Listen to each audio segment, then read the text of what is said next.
Welcome. This is a panel for hyperdimensional interference and the keys to discernment, with some talk about reptilian aspects of interference.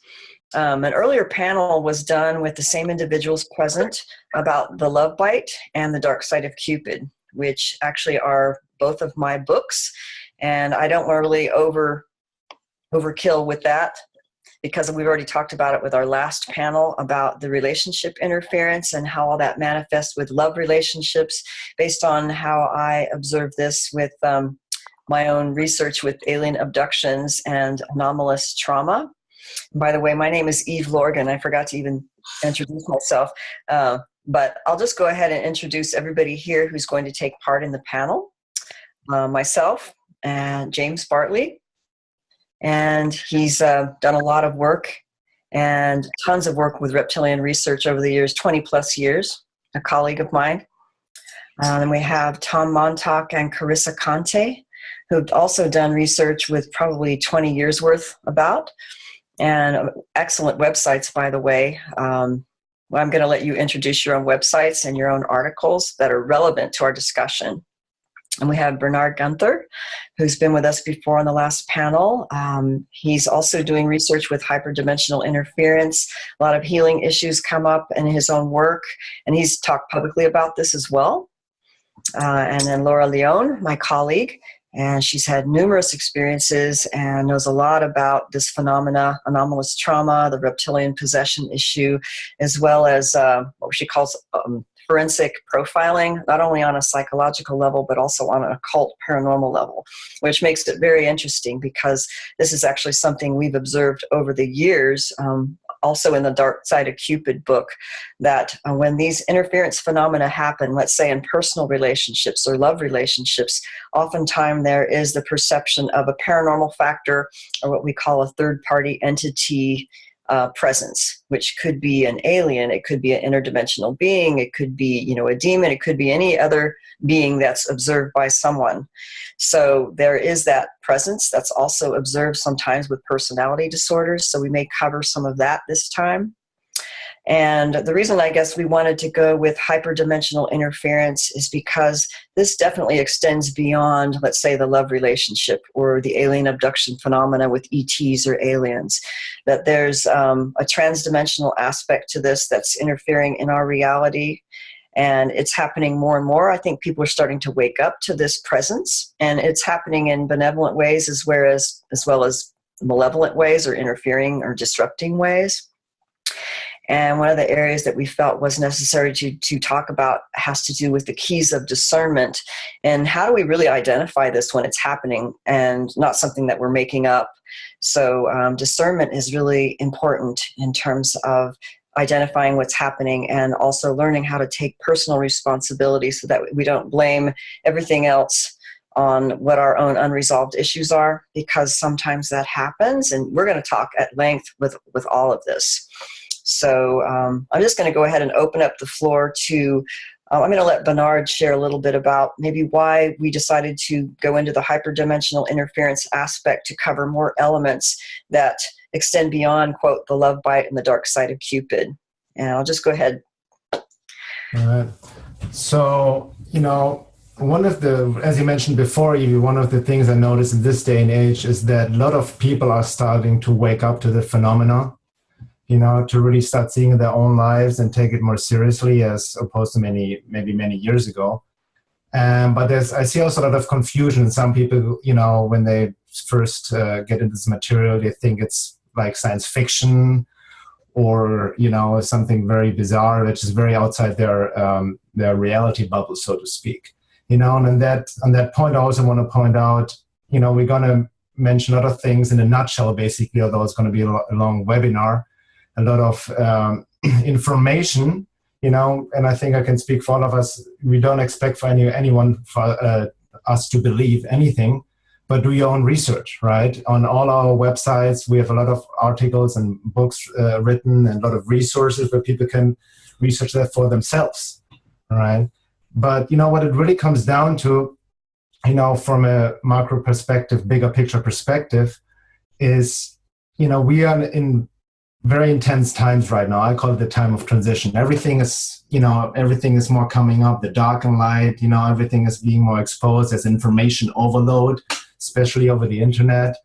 And it's hard to discern, what is true, what is, what not. And then we're going through our own inner development and struggle and suffering to try to fit into this world, right? And like many of us on this path, we all dealt with disillusionment, and our own suffering started the quest to, seek truth, basically, right?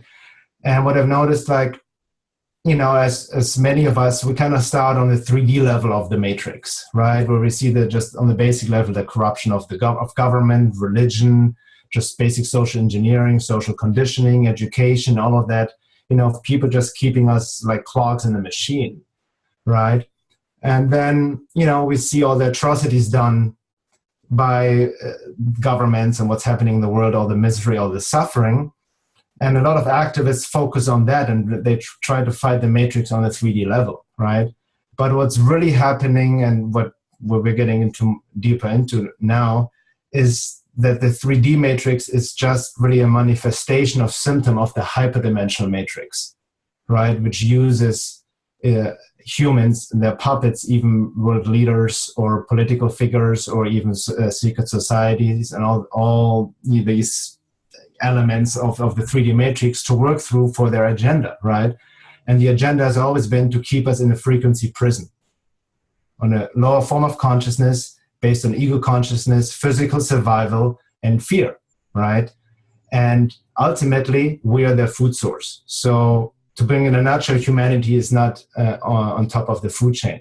We're literally being farmed for our frequency and energy. They're like soul eaters, light eaters.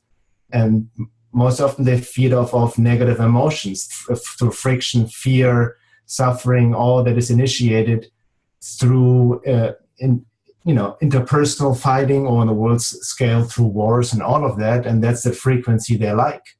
And you can go even further back. Basically, we as humanity have been taken over hundreds and thousands of years ago by unseen hyperdimensional non-physical entities who have also genetically manipulated, interfered with us, with our natural development, right? And that's a big issue because most people don't question human nature. Or we say this is just human nature, the wars and just the way we always behave. It's just the way it is, always has been. It's just ego and whatnot. But, when you really dive deeper into this topic and really like also do your own self-work, then you realize that there's something else operating, and I feel many of us who have done really also a lot of self-work and get the knowledge, we see that there's some sort of alien virus and hyperdimensional influence that really has taken this earth hostage, right? To keep it enclosed in this frequency prison. And most people are not aware of it, especially people who are not completely plugged into the matrix and don't do any self-work and just go along with the program. They may not even notice that force. Even Muraviev calls it the general law in his book Gnosis, and he writes that, as long as you go along with everybody else, the general law will ignore you because it doesn't need to intersect because you're just, the clog in the machine. You don't pose a threat. But the moment you really start to wake up, so to speak, or start to ask the question, right? Or like Neo, follow the white rabbit, speak truth, do your research, start self-work, start speaking out, then you attract the attention of the hyperdimensional matrix more. And that's which ties into the topic we'll be discussing today, hyperdimensional interference and how it looks like, right? And hyperdimensional interference can happen basically on two general main points, be it through ourselves, through the predator mount, thought injections, emotional manipulation, abductions, or thought injection, as I said, or all kinds of stuff where we've been triggered from within, or through others, when others who are, not on the path, not engaged in any sincere self-work, don't have that knowledge, they are being used as portals trying to get to us. And most often, they target these hyperdimensional entities through ourselves or through others, our own particular blind spots, right? Our own weaknesses and blind spots and wounds, right? And it's not that obvious, these attacks, how they happen sometimes, because it's kind of like Michael Topper talked about it. Satan most often appears as angels of light, right? It can be happen through, like, you may love by may meet your soulmate, your twin flame, and all this ego flattery and great connection, or they lure you in, or, you know, we as researchers out there have been also had our experiences with other people, you know, kind of ego pampering us and just trying to lure us in, trying to open us up, and then, you know, getting the entry and then kind of attack us that way. So, you know, I think sets the stage from the bigger picture perspective in terms of what we're dealing with, and then we can move into how this hyperdimensional interference attacks affect us personally, and how to differentiate and discern, because there are also aspects what I've noticed, a lot of people who first get into this topic or experiences put themselves into victim consciousness, you know, because it's really important to take self-responsibility for everything. Or also paranoia, you know, which some people, I realize, they don't actually experience these hyperdimensional interferences, but they create these thought forms because of paranoia, where these thought forms become entities and feed upon them, but they're not really, like, related to the hyperdimensional matrix. So that's my, you know, intro, so to speak. Great. Well, Laura, who wanted to talk?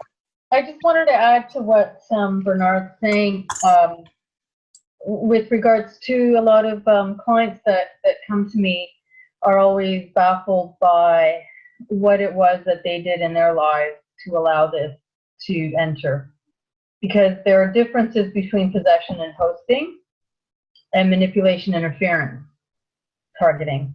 So, and a lot of this has to do with agreements of entrapment, conscious or unconscious. But as one client said to me, the severe possession came on after he was involved in sororities in university, and he did all these pledges, and then under the guise of something that would appear to be normal in a setting like that, which is, you know, your typical educational setting, your typical day-to-day life setting, which is how they want to invade, because this is how they want to, it's like an illusion. They want to create in society what the norm is, and then have everybody join it without really knowing what they're joining. And Freemasonry works on this premise as well, because even my dad said the deeper he would go into the rituals, he knew he was getting attachment. He knew he was falling deeper and deeper in. So there are differences between how possession versus hosting versus just, you know, setup interference works. And maybe we could discuss what those are and what that looks like, as Bernhard was saying, on a macro and micro level. So which we would like to go into what Tom and Carissa have to say, because Carissa wrote a really good article not that long ago, which really does explain some of these setups and some of this exchanges that happen in, quote, the normal surroundings or the normal world on a day-to-day level. Do you want to start? Or? Oh, good. Okay. Well, I'm Carissa Conti, and I have a website called intwoworlds.net. And like Laura was just mentioning, I have my article on the website. It was called Interference, so it's easy to remember. And it was basically anything and everything I could think to say about this subject. But one of the article started out discussing how there's macrocosm interference on a planetary wide level that has altered basically the whole course and destiny of planet Earth and people. And then there's also interference on a microcosm level that happens on the two individuals, as Bernhard mentioned. Hyperdimensional, I think we should start by defining what that even means, just so there's no confusion with the listening audience. Hyperdimensional meaning outside of our dimension. It's basically anything, the way I define it and the way I've seen it, is something that's not physical. it's not residing in our realm. It's something that's elsewhere. Whether it's, you could say alien, however one wants to define that, interdimensional, demonic, as Eve mentioned at the beginning, just something that's outside of our plane of existence that is influencing the way things go here. And it seems that all cultures around the world have stories about this. Everybody calls it by something, different, whether you call it the jinn or you call it demons, angels, aliens, but it's just something that's not human and not physical, that's outside of our realm, and it's influencing everything that's happening on this planet. I don't even know where. Well, I mean, with what we consider, what would you define as conventional mainstream interference, right? I mean, it would be, I don't know, having a friend who riles you up, or having an abusive father, having a bad upbringing. Okay, that's all within conventional explanation. Well, what happens if, for example, you have an etheric or astral entity, some sort of a dark energy form, let's say, that follows you around like almost like a dark cloud over your head, biasing your thoughts, biasing your emotions, deviating your thoughts in a direction that cannot be explained solely by your environment or by your genetics or your, media programming or anything like that. It's this external X factor that has influenced human history and can influence, your daily awareness in ways that just cannot be accounted for in a conventional way. So that's what we're talking about by this hyperdimensional interference. Right. And its origins do seem to be non-physical. Okay. Now, whether that just means some sort of a literal fourth dimension, or whether it means some sort of a different layer of reality, like something that's less physical, more energy-based, for example, it can be anything within or anything outside of the box of physicality, this mainstream consensus reality that we're in.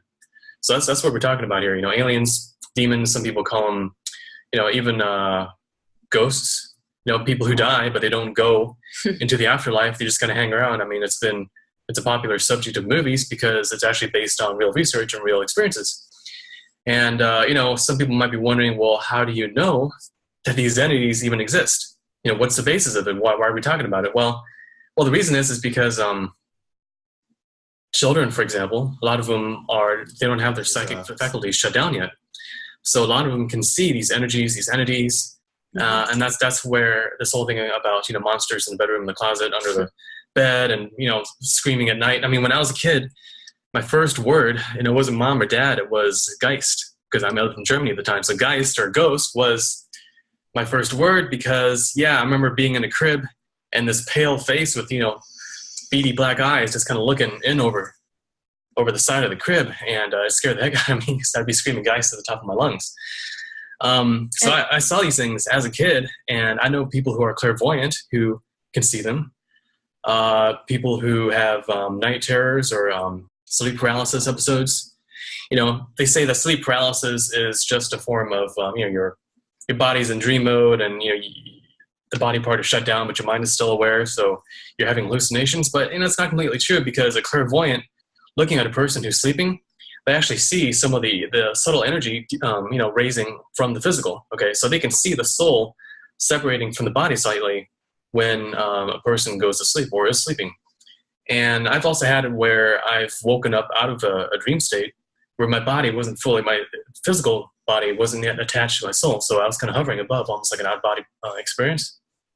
And in that state, I was able to see things in the room that weren't physical. Okay, I've seen what some would describe as etheric thought forms, just like geometric etheric structures floating around. I've seen, one time I saw what looked like a Nordic female woman standing by my bed. And as a kid, I've seen, demonic beings with glowing red eyes or glowing blue eyes, for example. I've woken up and seen what they call the shadow people. It's like a shadow figure just standing there. And in my case, this happened in this apartment, actually. I woke up in the middle of the night. It's like you feel someone staring at you. And there was, it's like a guy, it's like a shadow of a man, it's all black. And it was standing about 5 feet from my bed, just watching me. When it became aware of the fact that I had woken up, it turned to slowly go and walked through the wall and disappeared. So. Yeah, and the thing that really convinces me is that a lot of times when we've seen these things ourselves, We had a cat, this really cool cat named Kitty. We used to have a cat who could, a lot of times, just corroborated. She'd be tracking the thing that we were seeing with her own eyes. So animals are, they have their psychic antennas as well. Dogs, cats, very good at seeing things that humans oftentimes can't see. So as far as we're concerned, these things are definitely a reality. And once you get past that initial question of are they real or not, and you start, okay, well, what if they are real? What does that imply? What does that explain that other things cannot explain? And that starts unraveling all these mysteries of human behavior, human history. Just even what we're seeing on the internet now with, well, we'll get into that, with certain personalities on there and what they're doing, the various occult agendas that are going on. It reveals a whole side of things that... Yeah, it's like a Pandora's box, and it's a can of worms. Like once you have experiences for yourself where you're seeing that there's these things going on in this world that are, then you begin to, it just leads to other questions like how prevalent are they? How strong their influence is? What are they doing? Where are they from? Yeah. So that's very interesting, very important about being as children more psychic, sensible or sensitive. It ties also with a lot of children having an invisible friend, right, and all of that. But then it makes so much sense, with what I mentioned before from a bigger picture perspective, how we're right away being indoctrinated. Children with the education system, with the whole upbringing, and not trusting yourself, like this whole external information, nothing learning anything about your emotional development or your psychic being and whatnot, and shutting down our higher sensory perception, because that's what they bank on and need, in order to stay hidden, right? So, because then we see also the corruption of science, of mainstream five sensory based science, and then all people always say, well, you have no proof. Can you prove this? But with the state of our science in this day and age, you cannot possibly prove something that's outside our range of perception. And that's really what it comes down to, right? And I'm not a clairvoyant. People always ask me if I've ever seen these entities. Like in certain dream states I have here and there, more visual representations and encounters. But most often within myself now, and then with others people at work, it's more like a sensing, like a deeper sensing that goes even beyond the five senses. And I feel the more you really work on yourself, work your own stuff, and can really connect to spirit, your higher self, have a more conscious connection and get rid of all your stuff, your conditioning, the more you can really tap into these realms and really sense them and discern them as well. Well, and the thing about how they operate oftentimes, because they've had millions of years to do so and to learn our psychology, and they're masters at our psychology and our psyche, harnessing our psychic abilities, our quantum abilities, but they've had to become shapeshifters within themselves to be able to deceive us to the point where they had to mimic our own thoughts to ourselves so that we wouldn't be able to even distinguish what's ours from what's theirs. So their abilities are very, very seductive, very, very, very extreme on multiple levels, which is also something we should look at, because at times it could be very obvious that it's from an outside force because you even hear it audibly. But then at other times it's as subtle and seductive as them giving you a thought that you perceive as your own and coming from your own origin, even though it's not typically what or how you would think or feel, because they also implant emotions. They rig us emotionally too. So, there are very many at work here, and many shapeshifts, and many, it's just like the angel of light. Is it an angel of light? What is light?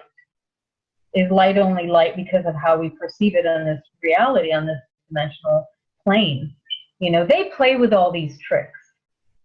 So even the way that our eyes are made physically, which their body is their technology also, which is something we need to look at. But even how they created just the way that our eyes perceive this three-dimensional plane is really to give them the advantage.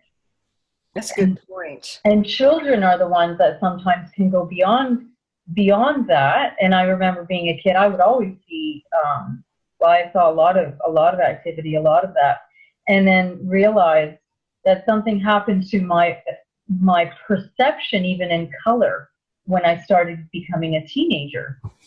I actually noticed changes in how I was perceiving in regards to how I was perceiving in the past when I was younger. So there are changes that take place that I think people don't even realize happen, but the body is their technology. So they have a lot to play with. And I wanted to add really quick that despite how advanced they are and seemingly all powerful, because of the fact that, you know, they're outside of linear time and they're not constrained by physicality like we are, they don't seem to have the limitations that we often have. And the fact is, they're not as all powerful as they may seem. And sometimes, their tricks, it's just so obvious, it gives them away. And how you mentioned that they've had all this time to become masters of our psychology. Something I mentioned throughout my website is I recommend the work of Robert Bruce, who wrote a book called Practical Psychic Self-Defense, because there's something that he mentions throughout that book, which is that these neg entities, whatever they are often they're two-dimensional. You know, as all powerful as they seem, they're actually two-dimensional in a lot of ways, and they use the same tactics on everybody across the board oftentimes, and they don't try to tailor them to fit a unique individual and their unique personality and intelligence. They just kind of take the general thing that it's worked on a bunch of people before, so we'll just do it on everybody. And that's a weakness of theirs, and their two-dimensional nature is a weakness. And there's a lot of weaknesses that they do have that I would like to explore hopefully in this discussion, so that people don't feel like it's hopeless. And okay, we have these all-powerful entities, hyperdimensional interference. They have absolute control over this reality. It's hopeless. They can know that it's not hopeless, and they don't completely control us. There are rules and laws, and there is a such thing as free will. And these are all things that hopefully we're gonna get into. And that's exactly the part about why they've rigged this reality to remove knowledge, right? Keep us in a state of near comatose, really, just being physical, because they're harnessing our own quantum ability, because we're the ones that are unlimited.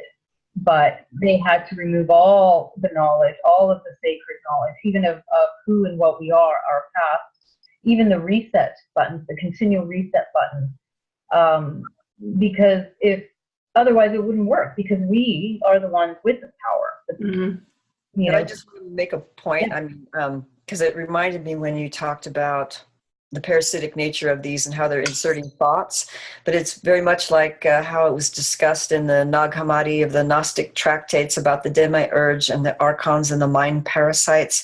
Is pretty much how they operate on that lower frequency. And I think that's part of what we're dealing with. But it's also true about the whole two-dimensional aspect, which I find really interesting, because that was also found in Dr. Corrado Malanga's work when he assessed these alien parasites, the different kinds that would show up in abductees, and when they basically were doing depossession, but we found different kinds of parasites that would enter a certain way, and they do a lot of mimicking and copying. So that's definitely a factor there. But you can get rid of them, once you know how they operate. So what Carissa's point is very important, because that's really the Achilles heel, the lack of creativity.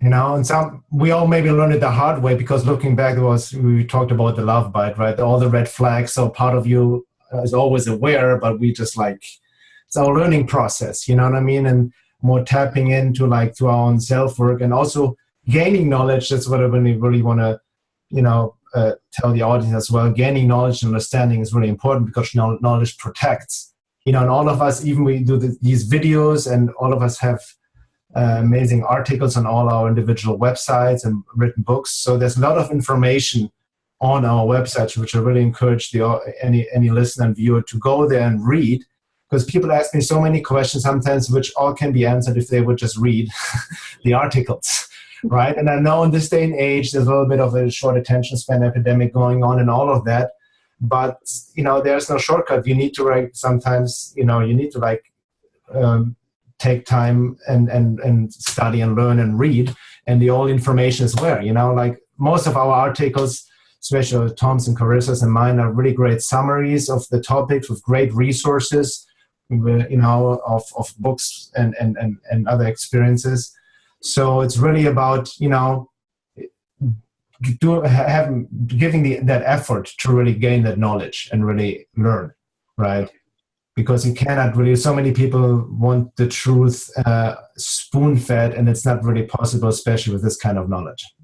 Yeah. And once you do learn and you begin, when you read people's research and experiences, you begin to see what their tricks are. And again, they just tend to use the same stuff on everybody across the board. And then you'll become aware. And then going forward, maybe you'll be able to recognize things in your life that you wouldn't have noticed before. And then suddenly it just becomes so transparent. You almost wonder, like, how did I not see that? And the same, whether it's abuse of people in your life or actual, just hyperdimensional, paranormal woo-woo stuff happening, you'll recognize it and see it for what it is, and then become empowered that way. And we can be empowered. It's not all powerful. I mean, there is a lot we can do. James? A point, excuse me. A point should be made also that modern science took a wrong turn with Einstein, and before that with Newton and other big luminaries in the scientific field.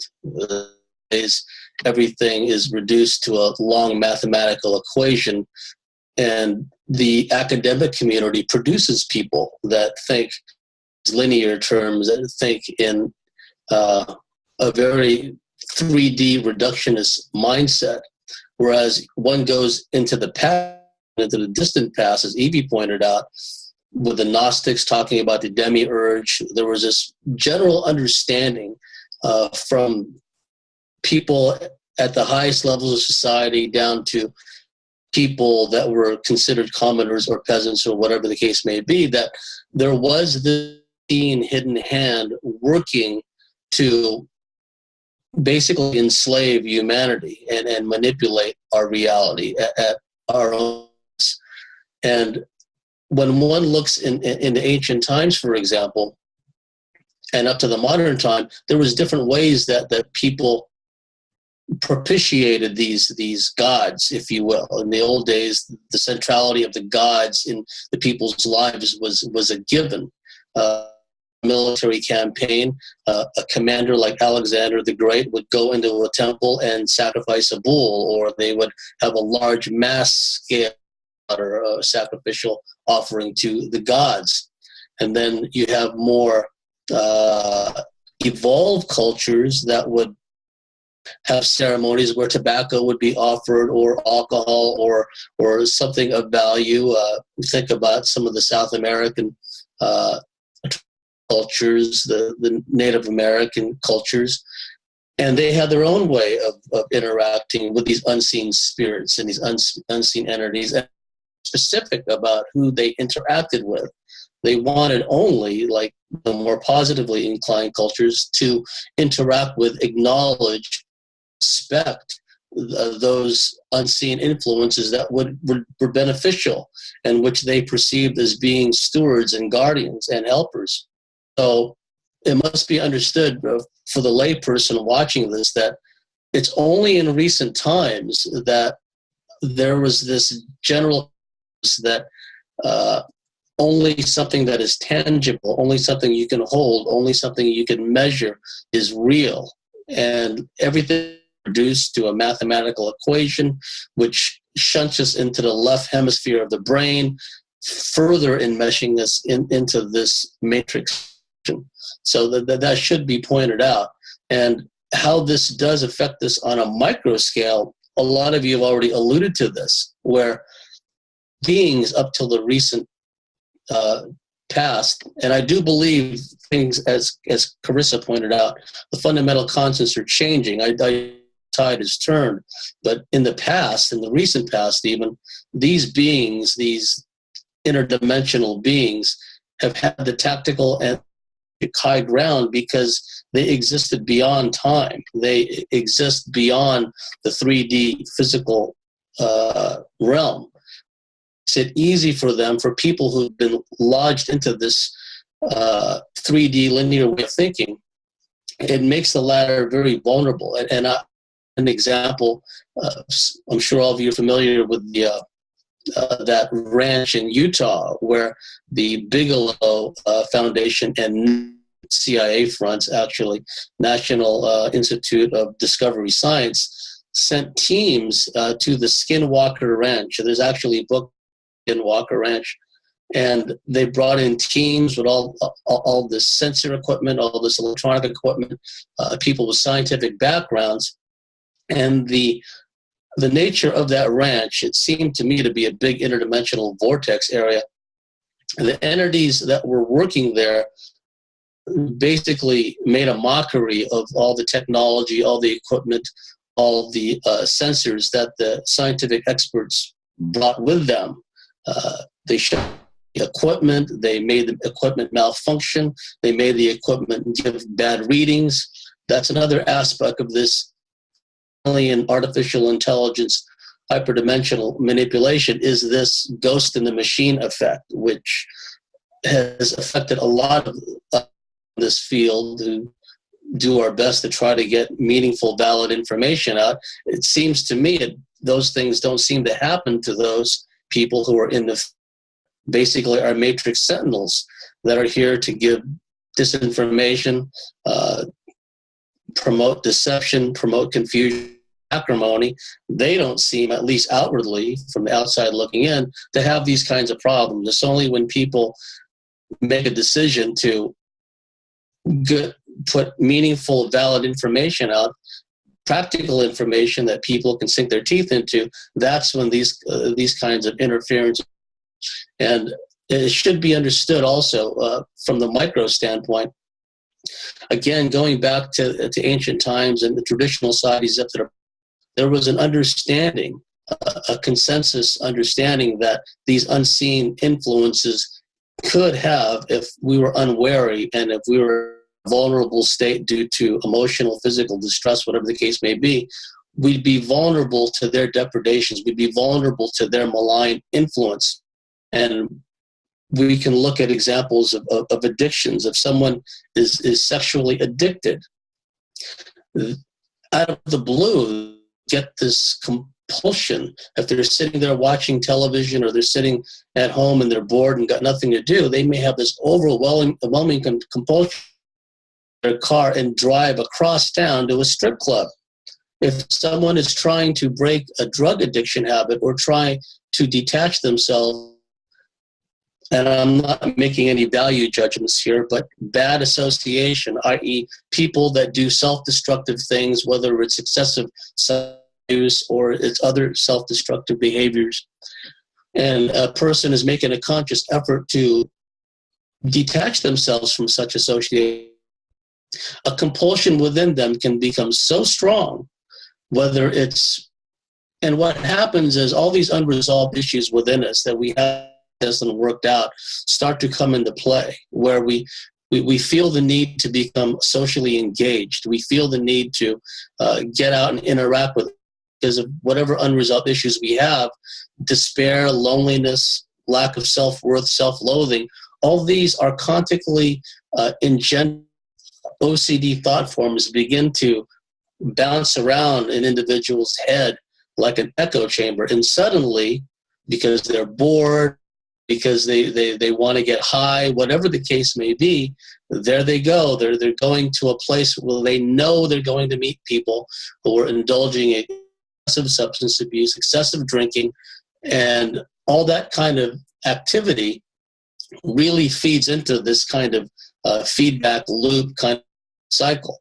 So we must be cognizant of this malign influence, however subtle it itself. Even in the more patriarchal, harsh religions, there was an understanding, although they always took it to extreme, but there was an understanding that the devil made him do it, or that he or she has the mark of the devil, or look, the baby was born chin or like a hair lip or something, it's the mark of the devil. So they that's an example of these organizations and these religions take extremes, but on a very base level, there was an understanding that there was this malign influence at work.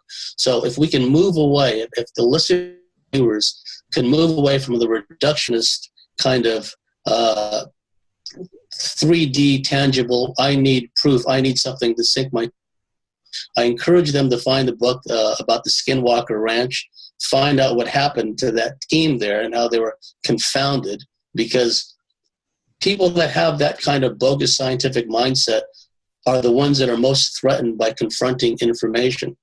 And I've come across people who are about any of this stuff, and I ask them, well, you're middle-aged. Haven't you experienced anything unusual in your whole life? And they stop and think more than once. And then they go on, they relate some hyperdimensional experience or a UFO sighting that is spectacular. I was talking to a guy one time who was skeptical about UFOs. He lived near Barksdale Air Force Base. He was out fishing one night, and he had this experience where this large, glowing orange sphere came right up close to him. Oh, he probably got knocked off. So, well, I just want to use that to respond to some stuff James said, which is really good and really important. First of all, the reductionist mindset and how we've been manipulated not to even go there, but also that ties into what the examples he mentioned about sex addiction or going to a bar and just, following your desires unexamined, ties into what Laura said before, how they know our physiology and psychology, and that ties basically into what Don Juan said in Castellano is the active side of infinity, about the predator who came out of space and took over humans and engaged in this stupendous maneuver, he said, because the predator gave us their mind, right? So there's because they partly, quote unquote, created us or genetically engineered us, so there's part of them in us we don't question, and that's how they operate. And we don't question because, like, for example, going to a bar, not even strip club, bar, like people just getting drunk, getting in this very low frequency and this very, like, animalistic, predatorial luge with people hooking up with each other. And you see, like, when you're really going with a higher perception, you see this, it's infested with entities, or also the mob quality, when you see, what James talked about as well, which also ties into group entities, which hovers over all, like, mobs, or like how revolutions are started, and all this, luge of violence and anger is just being, sucked up, or even sporting events and all these crowds and all of it, or of worship, even with political events, which I see now in the elections, and people just worshiping their candidate. Any worship, be it your political candidate, guru, or priest, it's just food for them, right? That's what they want, that luge, because you give away your own power that way. And I wanted to add something with to what James had said.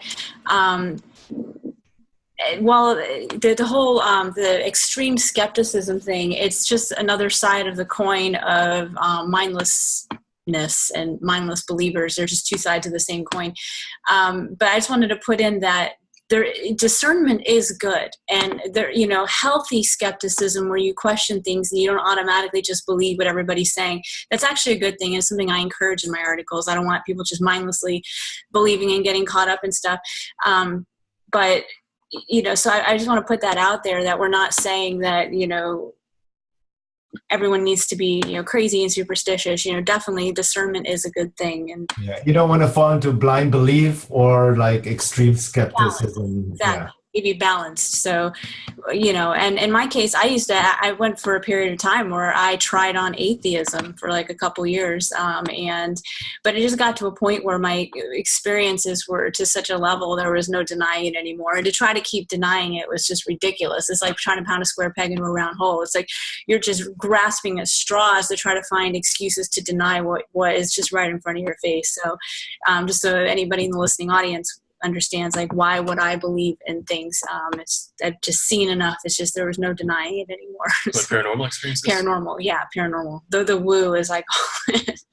So I think I would also really like to talk and discuss, James, he highlighted this as well, where a lot of the hosting that is occurring, and possession even, is predicated on a lot of what is being passed off as normal, which is porn.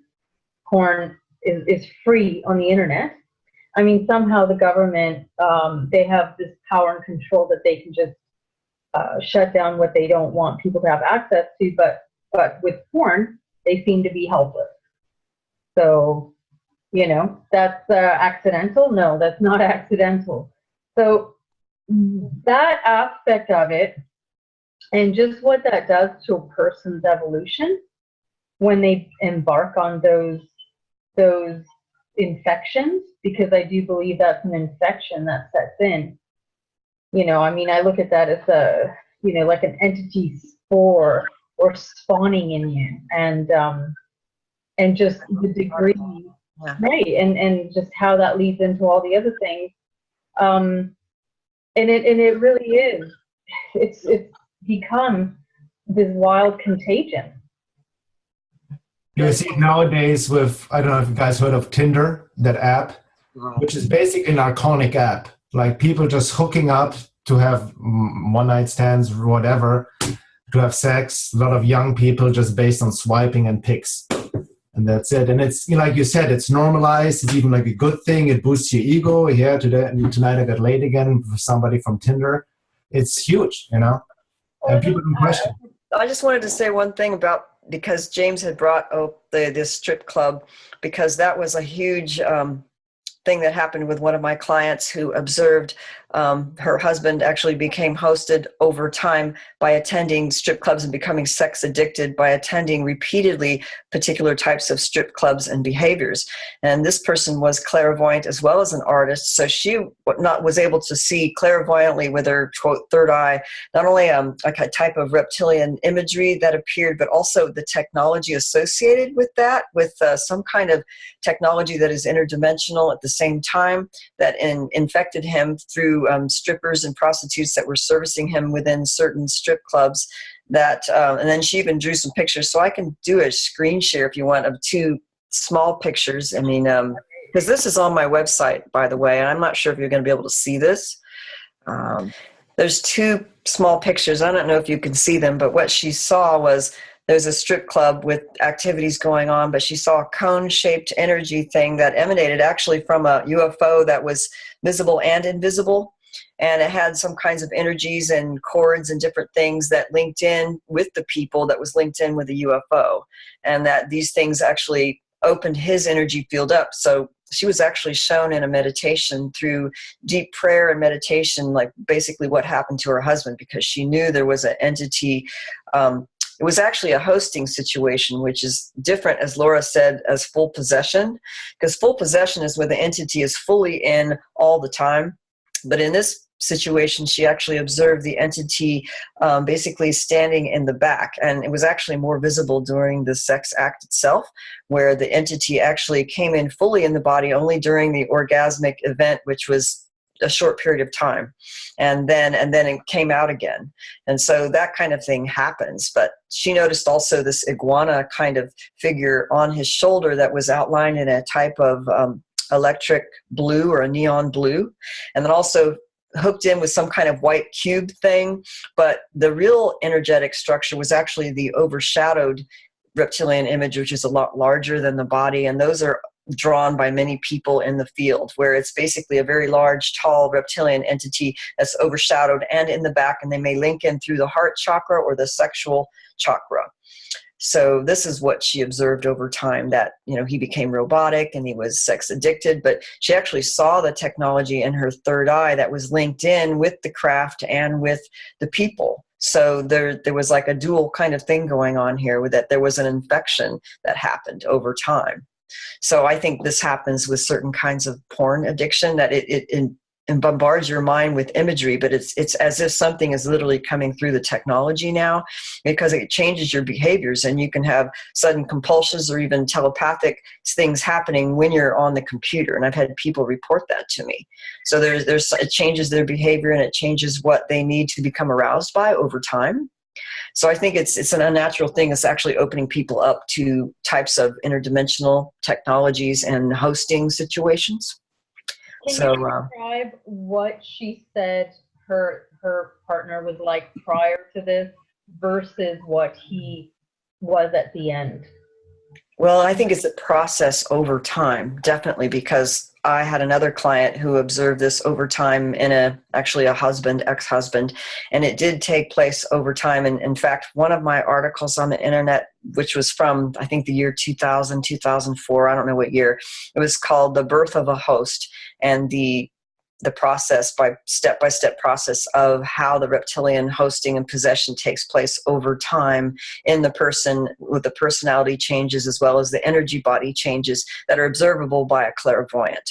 So that kind of thing happens over time. So the woman who had the strip club husband, he was just, I think he was naturally narcissistic and somewhat abusive, but he wasn't hosted. But as he attended strip clubs over time, his personality did drastically change to becoming much more robotic, as well as she actually noticed the body odor changed to a more, actually something offensive to her, like a complete pheromone turnoff to her.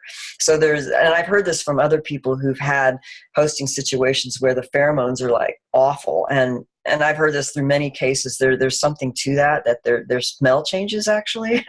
And then, you observe the robotic behaviors and the copying and the mimicking and the triggering in the, let's say, the reptilian host. If you're doing something really spiritual, you're doing a lot of praying or meditating or trying to engage in positive healing behaviors, they'll do things to sabotage that, or they'll become extremely agitated and try to stop.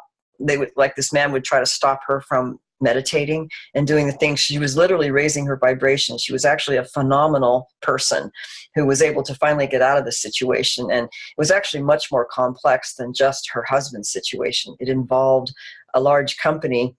And you just have to read the article, the UFOs and Strip Clubs, the part 2, because there was much more involved. And in fact, based on what she was going through with her observation of what was going on in a local town with respect to this large multinational corporation was trying to impose their business and to build bio-incinerators in this community, which was a small mountain community, by the way, without even telling or getting the permission of all the local agricultural farmers. But they were trying to basically take over the town and the town meeting to impose what they wanted to do. But this woman, being extremely clairvoyant, actually saw that these high-level people who were like these big CEO types of this other corporation, it was huge, that they were literally non-humans appearing as humans. And she was able to not only notice it, but affect their energy in the meeting, by the way, with her prayers with another woman, because they were both really aware, and they both affected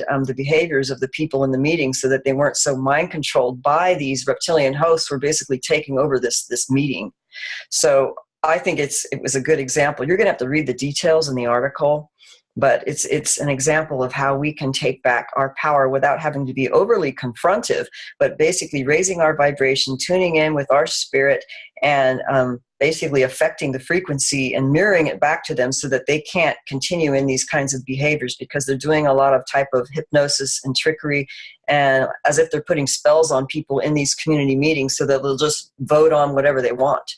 And she observed this process clearly, and it was pretty amazing. And I'm getting kind of off topic here, but I had to mention it. But, since you're on the sex topic, and discernment and desires, and we talked about before how they can manipulate behaviors and emotions and feelings, that's why it's so important, in terms of protection and discernment, our self-work. Because it's about clearing your emotions and feelings and not just do what you feel like doing. So many people say, oh, I just feel sexual, it's like past girlfriends or even guys, I'm just sexual, I need to engage, they don't question the desires, right? So for example, I know this one girl who's very aware, was just got into these topics, and she conveyed to me it was a year ago or a half year ago that she, all of a sudden feel the sexual urge and desires and that longing to be with a man and just have sex, but she felt something was off, so she wasn't acting on it. And she was then seeing that same woman I've been working with, which you guys told you about before, that shaman woman, kind of very aware of these topics and can see what interferences are happening. So what she found out in the session with her, that there was an etheric implant in her second chakra, intensifying these sexual urges. And basically this, because her issue in life is that she felt stuck and not creative. So this implant was absorbing all that creative energies, which that's all sexual energy is, creative energy, right?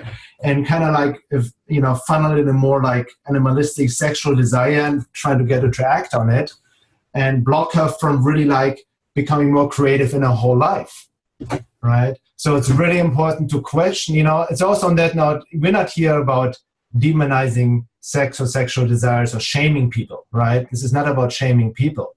It's about a healthy expression of this powerful energy, right? And especially in a loving relationship, or also understanding what sexual energy is really on the base level, which is creative energy. And people should just always question. That's something I've also talked about in my articles is, you know, question all your thoughts and the things that you're saying and doing, because they may not be your own ideas or compulsions. And I mean, a really quick, a good anecdote that would illustrate this, that, you know, Tom knows about. He used to have a message board forum years ago. And there was people on that forum who came forward and, you know, emailed him, or what was it? I think they emailed you, and talked about how they felt a compulsion to go after me on that forum, because I was considered one of the big contributing members of that forum, like contributing some good information and getting a lot of good conversations going. And I mean, we noticed after a while, it didn't take long to see this, it was like the whole persecution thing where people would get on the forum and just go after me. You could have 10 people in a thread saying the same thing I'm saying, but they will hone in on me and just attack me for what I said, even though it's no different than what 10 other people said. And it was really frustrating until finally some people were actually willing to admit that they felt like when they would get into the forum, this compulsion to go after me. And one guy, he actually temporarily quit the forum because it was so disturbing to him to have experienced this other force, energy, entity, whatever it was, that kind of came through him and just drove him to post something that was going after me and causing fighting and discord, which, you know, derails not only the thread, but it derails the whole positive, constructive vibe of the forum as a whole, which is something I get into in my interference article, actually, where I outline all the various examples of how you'll see interference, like true hyperdimensional interference on a day-to-day basis in your everyday life. So that was a really good example of illustrating why people need to question your urges, your ideas, your thoughts, because they may not be your own. There was also people on that forum who go after me saying very specific things, and I would point out, gee, that's really interesting because this other person said the exact same word for word thing to me on another thread. So is that really your own idea, or is that just something kind of working through you, you know? And this is happening all over. It's you know. Just imagine Facebook now. Yes, exactly. I think the other thing that is huge, and it's a part of all of this, and it's a part of how they work and how they operate, is that they're trying to literally bankrupt our moral systems. And again, when I say this, there's nothing in me that is prejudiced against anything, but if you know you're one way, if you know you're heterosexual, one of the programs is to try and tweak you to get you to be bisexual, to try to get you to be the opposite of what you are. And you know, they do this trying to even hijack your sexuality, just like, you know, everybody's speaking about here, where Bernhard's talking about a client who has all this creativity. They put an implant right there, so they derailed that, and it became a lower creative force being utilized for sexuality. But they want to corrupt and bankrupt our morality and our compass. And by doing so, we lose the ability to have discernment. And when we don't have discernment, then that's where they have the power. But, you know, I mean, as this talk evolves, we're going to go into where the real power is, which is within us. And this is the whole purpose of why this is what's happening on the planet, you know, Terra, because it's really us. It's really our abilities, which are likened to the abilities of Earth herself as mother, being a quantum being. We are the micro of her macro. So yeah, there's many aspects. Tom, Carissa, did you want to go into a little bit deeper into the dynamic of a hyper interdimensional day-to-day, and just so people can get a feel of what that would look like in the workplace? One of the big ones that, you know, may be relevant to people listening to this is the way in which a lot of times, and this has happened to me, I know it's happened to you, we've heard from people whom it's happened to, people who are starting to wake up and they're seeking out educational material on these subjects will oftentimes experience interference with trying to read or listen to anything that pertains to these subjects. And that interference will take the form of various things, like all of a sudden you'll be just exhausted, tired, like you feel like you can't even read. You need to put down whatever you're trying to do and just go to sleep, you know, or you'll get scramble brain where you feel like you can't even think anymore. Like you're trying to read something and your mind is just like you were fine 10 minutes ago and now all of a sudden you literally cannot think, which can also take the form of having tones in your ears. Like just, I've had this, all of a sudden it's coupled with the scramble brain. There's literally a corresponding tone in the ear that's just like, just, and the whole thing is just creating so you can't think, you can't read, you can't even do whatever it is you're trying to do, or like with meditating as well, you're trying to meditate and that happens. Sometimes it's outright voices commanding people to go lay down and sleep or stop reading, which I've heard from people who've been trying to read my book, who contact and let me know that happened to them. And it was over and over. It was specifically when they got to part 2 of my book. They were fine up until part 2, which is where I get into my personal anecdotal experiences that really illustrate things beyond a shadow of a doubt, and which is useful. People like to read that kind of stuff. And then their mind starts going and they're, you know, oh, I had something like that happen once. And now they're really thinking on their own life and playing back their experiences and comparing to what I'm saying. So it's a very important part of the book. And so many people have had that kind of interference where one lady was printing out my book and her printer was working fine, printed the entire part 1 right up to the last page. And when it went to start printing part 2, the printer broke down. So, so that's one of the big interferences that a lot of people watching this may be able to relate to, that they may have experienced when you're trying to read websites, blogs, books, and, you know, listening to podcast, anything that relates to this, or you're trying to have some quiet meditation time, and all of a sudden it's like all hell breaks loose. You got people ringing your doorbell, knocking on your door, phones ringing, just people coming at you, anything to pull you away from what you're doing. The ear tones and the scramble brain, just all kinds of stuff. So that's one of the big ones that I can think of off the top of my head. Is there any you can come up with? Yeah, well, just the idea of negative synchronistic interference, where whether it's people being telepathically nudged to bother you, like, for example, if I'm doing important projects and I need energy and sleep to do them effectively, it's funny, the exact same day I get like 3, 4, 5 wrong numbers on my phone.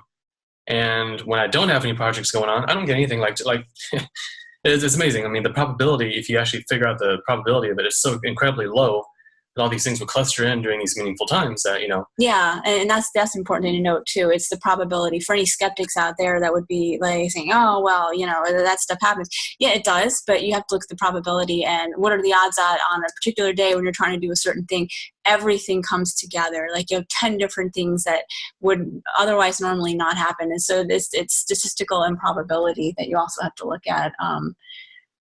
Another form of interference would be... Well, I want to mention something that's slightly related, but it's an important topic, which is because you talked about people that are starting to wake up and the kind of obstacles that they run into. Mm-hmm. Well, this one here isn't direct, like stop what you're doing, you know, like mess up the thing you're working on, but I'm talking about disinformation agents who get sent your way in a very weird and coincidental and kind of spooky kind of way to mirror you and match you, and it really like try to build your rapport.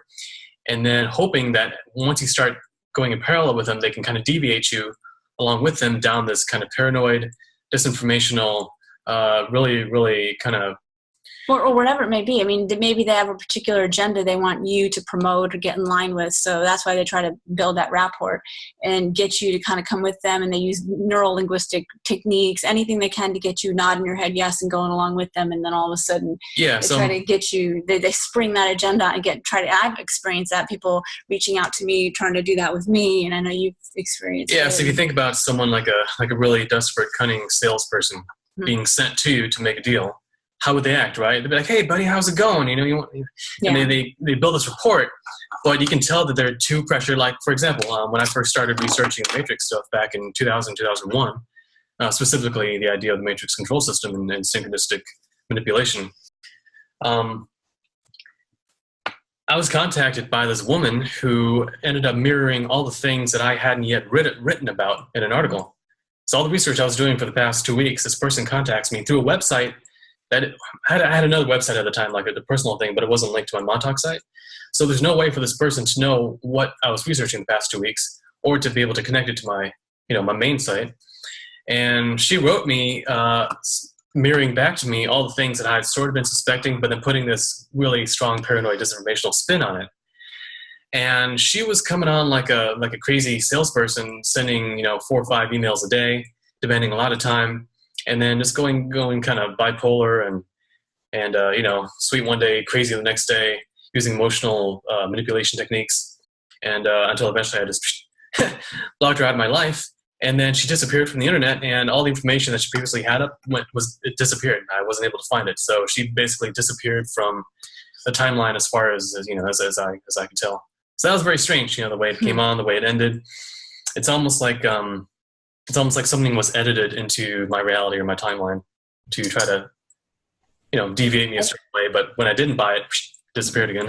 and that is profound what you just said, Tom, because I really wanted to go into that, because I do believe that they're using technology, magic technology, to insert things like that at precise moments, which I know Evie has something to say about that as well. But I would really like for us to go into that aspect of it, because I think that happens a lot more than we imagine. By the way, I can also relate to that, what Tom just said. When I became a part of my work, some people were contacting me with all these projects and like really pampering my ego and like all this stuff. And then I saw myself looking back, also my ego kind of catching up. Oh, this person could help me, So, but something always fell off. There were the red flags. I didn't really I got to keep my integrity, keep doing what I keep doing. And then this other person, this project of it was involved, it became very controlling, tell me what I should say and not say. And I'm like, no, I'm not doing that. And then that person really pulled 180 degree from all flattery and compliments to borderline attacks and even public attacks and all this kind of stuff, because I wasn't going along with that agenda, right? So it's interesting, looking back, I can totally relate to certain instances. And it may also, what you just said, Laura, we said these entities exist out of time and space, right? Out of past, present, future. They just shuffle, shine light, intersect the way any way they want. If we're not really are grounded in our own being, and that maybe goes later into protection, our own spiritual divine source and intuition and present moment, we can easily be just shuffled and manipulated like pawns on a chessboard. Yeah. Also, I just want to share a picture. This is when Evie was talking, because I think it comes from one of her files. And I also want to say that throughout history, even though the majority of it has been manipulated, much of it has been completely fabricated, and most of it has been hidden, if not destroyed. They've always left clues in sculptures. It's littered all over the planet, and it really does tell the story of this hosting type of invasive entities, whatever you want to call them, that are utilizing humanity. So I'm just going to interject while everybody talks, and occasionally I'll just put in a picture here and there. And it has to do with the story of it all. I'm also going to link a picture of the brain showing the left side and the right side, and it'll just give you words. The right side is creative, just so people have an idea of how both sides work. Because a lot of what is happening to people, even in these programs that are, they're programs that are occurring in the underground and also just across the board in brainwashing. They're utilizing this right versus left and the fracturing. And if you look at the videos and the media that are coming out and all of the music that's being pumped, it's very much splitting both. It also ties into not only left-right brain, but also the body-mind split. Exactly. Technology keeps us in the cerebral mental realm. Porn it's all up here. Anything like information just disconnected from that body intelligence, which knows. Like the fracturing and the splitting, which really goes back to the fundamentals of trauma-based mind control.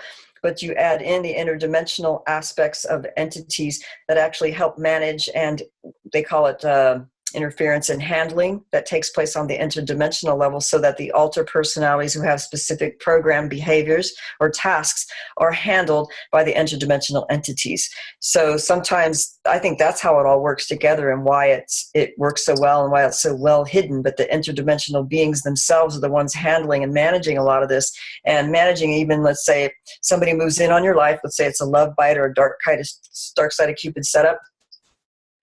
And then they will send somebody into your life to be your handler, but it's more on an unconscious level on their part if they haven't woken up from their programming, and it's the entity that's basically driving them to handle you. So they're acting on a lot of these unconscious compulsions that is entity-driven as well as programming-driven, but people don't really know the level of programming and interdimensional influence that they have until they start waking up, which a point I wanted to make too is I had somebody correspond with me who knew that they had reptilian attachments or that type of energy because it entered on the back, which was like that image where the entity was on the back and the human body's here and he's on the back and he's linking in the back heart area.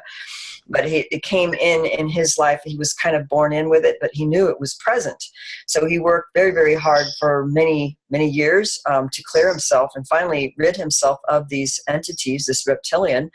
And he said that it was a distinct difference afterwards, that a lot of the thoughts he had were changed, that he no longer had the paranoia and the fear and the things that he always thought were actually his own, but they weren't really his own. They were the entity, as much, So that tells you that when you do remove yourself, when you clear yourself, that you start to realize what is you and what is not you. But sometimes you only know after this thing is removed or after you do your healing and clearing work. And if you look at that sculpture, you see that the large reptilian was holding something in his hand while he was invading the body of the man. And what he's holding in his hand is, people think that it's the soul.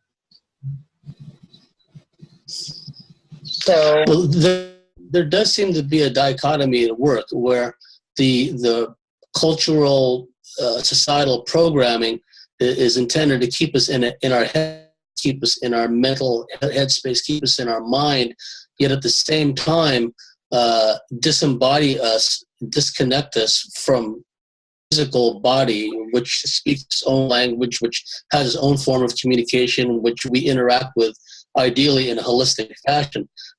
A lot of the parasitic beings, and there really is something to this notion of a hive mind parasite virus. People liken it to an infection. Some of my German call the subjector. This infection which corrodes and corrupts us from within. On the macro scale, we can see major inroads where the mass media, academia, etc. We talked about the normalization of porn earlier. Now they're pushing the normalization of pedophilia, of transgenderism, and so on and so forth. They're likening pedophilia to orientation, personal choice. Never neglecting the fact that the children don't have a choice in this matter. So on the one hand, keeping us in our mental headspace and filling us with all these mathematical equations and shaming us into conforming and being like everyone else. On the other hand, these entities are making inroads into our physical being, because they're really into state experiences.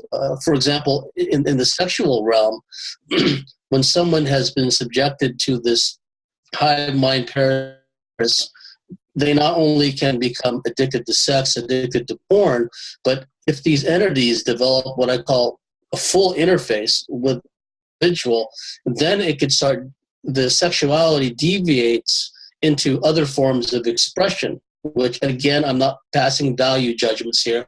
It could delve into things like sadomasochism, bondage and discipline, cross-dressing, but again, it's of a sensate nature. They want to feel more aroused, so they wear the clothing, the apparel of the other gender. They want to feel more, so they to bondage and discipline, sadomasochism, but that's what they're telling themselves. It's the entity that is utilizing the human body as a medium to interact with our 3D realm. So by taking over this person, interfacing with them, it begins to feel all and say pleasures, and the pleasures, because it doesn't really have to live in the body, it feels on a visceral level the pleasure aspect, the highs and lows of emotion. This also dovetails into the drug addictions and the substance abuse addictions, which tied into sexual addictions, because again, it's a sensate nature. If a person hasn't worked through these issues, if they haven't gone through enough healing, we find this a commonality with many unhealed people. Not all, but certainly a certain segment, is they can't stand to be in their own skin, stand to be alone.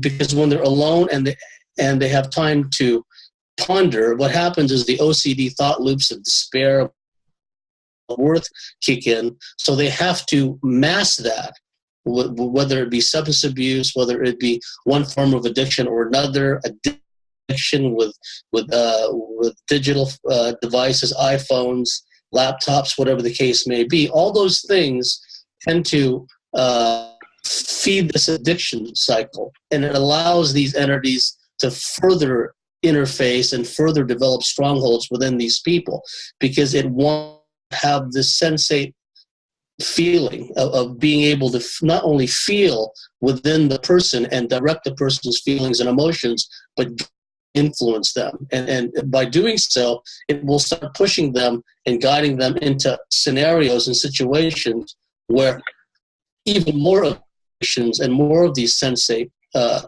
experiences can transpire. So that goes back to the whole concept of a mental headspace devoid of emotion, devoid of connection with our physical body and our being. But on the other hand, enemy kicks in, it allows these entities to work through us and feel through us. And it always wants to feel, these archontic entities, the extremes of emotion. And we see this with psychologically and physically abusive males, where it's like, as long as they can outbreed the woman in our example, in a psychologically abusive sense, as long as they can hold their breath longer and get out another cutting jibe, another cutting, humorous to them, cutting statement, insulting, insult at the expense of the woman, feeding not only off the egotistical, narcissistic rush of being in a position of power, but it's also feeding off the fear and the disorientation, the confusion and the anxiety of the woman. It's feeding off of all of it. And so what we're seeing now is, and has been for some time, is the macro is merging the micro. And this is where people really need to wake up and recognize that the entertainment industry, academia, that's promoting these. Well, while he's off, I just wanted to mention, we could probably start bringing up the personality disordered behavior that represents some of the hosting and what do you call organic portal kind of situations going on, but also how the micro in the individual sense in terms of healing from, let's say, narcissistic abuse or a dark side of Cupid relationship is actually a model of what we can take out into the world on a larger scale, so that the recovery you know, how would we recover this in a personal situation with a bad relationship or situation? And then that would be like narcissistic abuse recovery modalities or clearings and entity detachment, no contact, and being able to recognize when you're confronted with the narcissistic, psychopathic, borderline behaviors and all those masks, really. But, you know, what I wanted to just comment on what James said was really important, is reminding me of something, how he talks how these entities really literally like try, you know, basically try to feed through us, right? Just get this luge. And from a macro perspective, what we're seeing now, the agenda from a macro perspective, if they're going to be able to succeed or not is irrelevant, but is to, you know, we are in this time of transition, this quote-unquote shift, right, which is a long period of time as Earth is going up to a higher state, or as humanity, you know, shifting into 4th density or 5D or whatever model you use. So their agenda is really to prime our bodies in whatever way to be used as incarnational opportunities to fully possess us. That's really what it comes down to. That's why we see now with the rise of, you know, technology, AI, nanotechnology, all this stuff, GMOs, all the stuff we are putting poison with. It's not just to keep us dumb, obviously, but to also keep us disembodied. You know, that's why I'm so big on embodiment, disembodied, that body-mind split, the soul not fully integrated, because for that quote-unquote awakening and process to ascend to a higher state, we need to, it happens through the body. The body is our vehicle, and the soul needs to be fully anchored, you know, and that's how we protect ourselves from all intrusion. You can only embody and fully anchor the soul if you have cleared the vessel of any stuff, any shadow stuff, any conditioning, any of that, and to really then connect to spirit, to your own inner divinity. And that's where the protection happens. But again, on a macro level, that's really what they are gearing towards, what they're working towards, of, you know, full possession on a global level.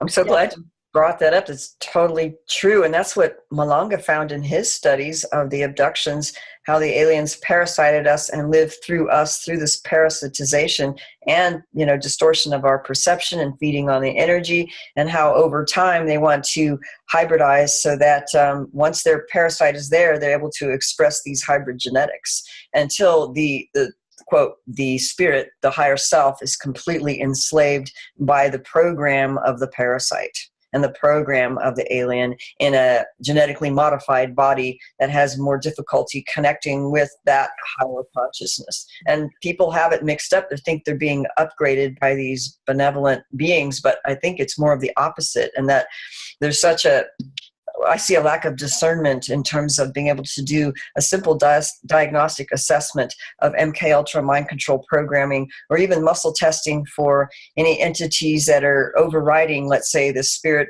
of the person, the higher self of the person. But I don't think this is being done in a lot of the more positive ET contact kinds of research. And I'm not saying that it's all negative. It's just that I think there's a lack of discernment and being able to quantitatively just being able to tell what's even present. And you can do that with more of the body oriented, like kinesiology, muscle testing.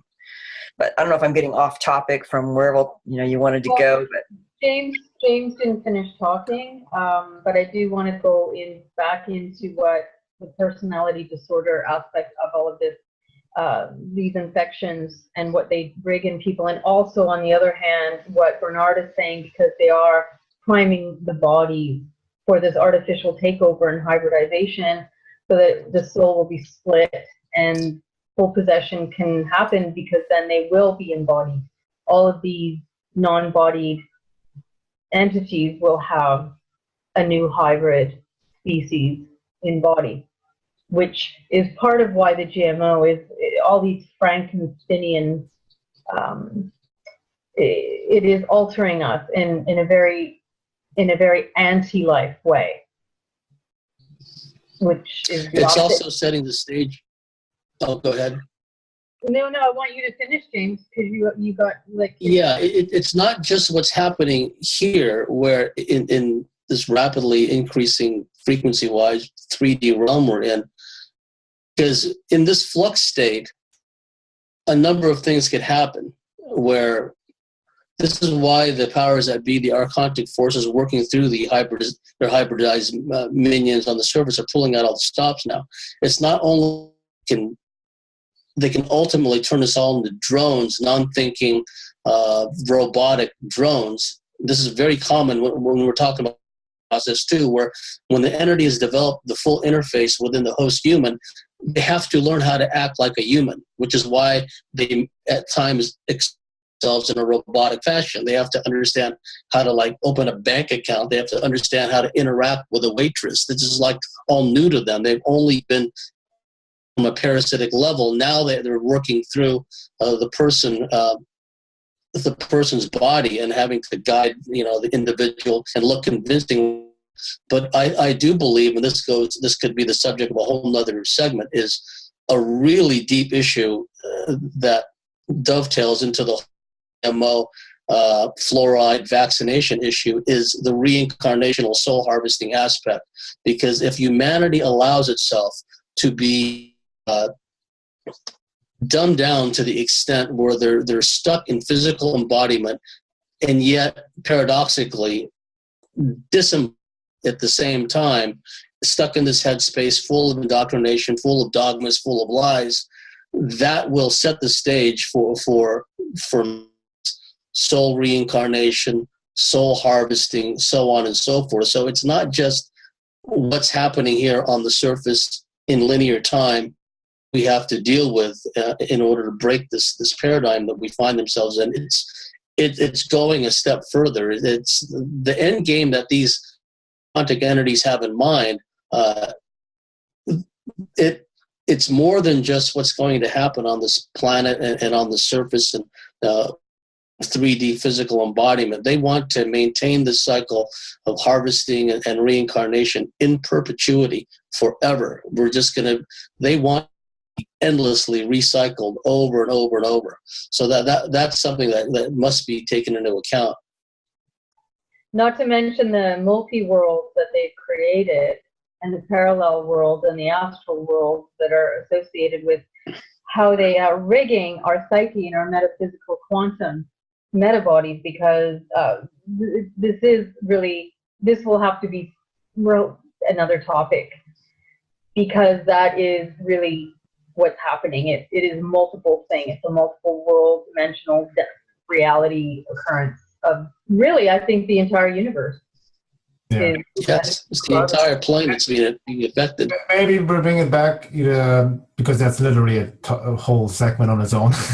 Yeah. Bring it back to what you said before. Let's go to borderline personality narcissism, like the personality disorders and psychological pathologies in light of hyperdimensional, and then protection and help in order to move through it. Yeah, I mean, I'd like to start on that because I see that there's small scale things that could lead up to bigger vulnerabilities to, let's say, infection and possible possession and all that. But it really starts with a lot of our own wounding and splitting, dissociation and traumas, where there's unhealed wounds or trapped emotional energies and false beliefs that have been linked in with some kinds of traumas, as well as entities or interdimensionals that can come in at the time of trauma, because they often do come in at times of trauma. So if we have unresolved things, they can maybe mask as something as simple as codependent kinds of behaviors, where they have a psychological defense and different kinds of coping mechanisms or behaviors, or what we call psychological defenses, that actually put a mask on them, and maybe they have a type of addictive or compulsive behaviors that are always acting in ways to prevent them from having the feelings that are deep inside that correspond to the earlier traumas or issues that cause them pain. And so they're living in this mask, this psychological defense mask, which compels them to certain behaviors which tend towards addictions, tend toward controlling and distorting the reality in order to maintain their defense system.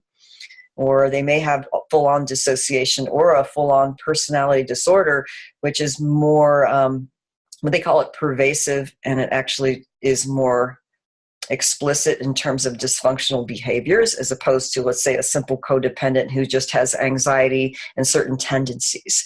But we see a lot of the more dramatic behaviors of, let's say, hosting and parasitism and interdimensional interference through what I call the personality disordered people who have massive unhealed wounds and are operating on huge psychological defenses and masks, as well as entities. So the borderline personality disorder in particular tends to be the one that is really the one that can cause a lot of damage to people in relationships. And even in my book, The Dark Side of Cupid, many of the people who had, let's say, the more dysfunctional partners that were more energy vampires, like the severe ones, tended to be the narcissistic, psychopathic, sociopathic type, but sometimes it was the borderline type.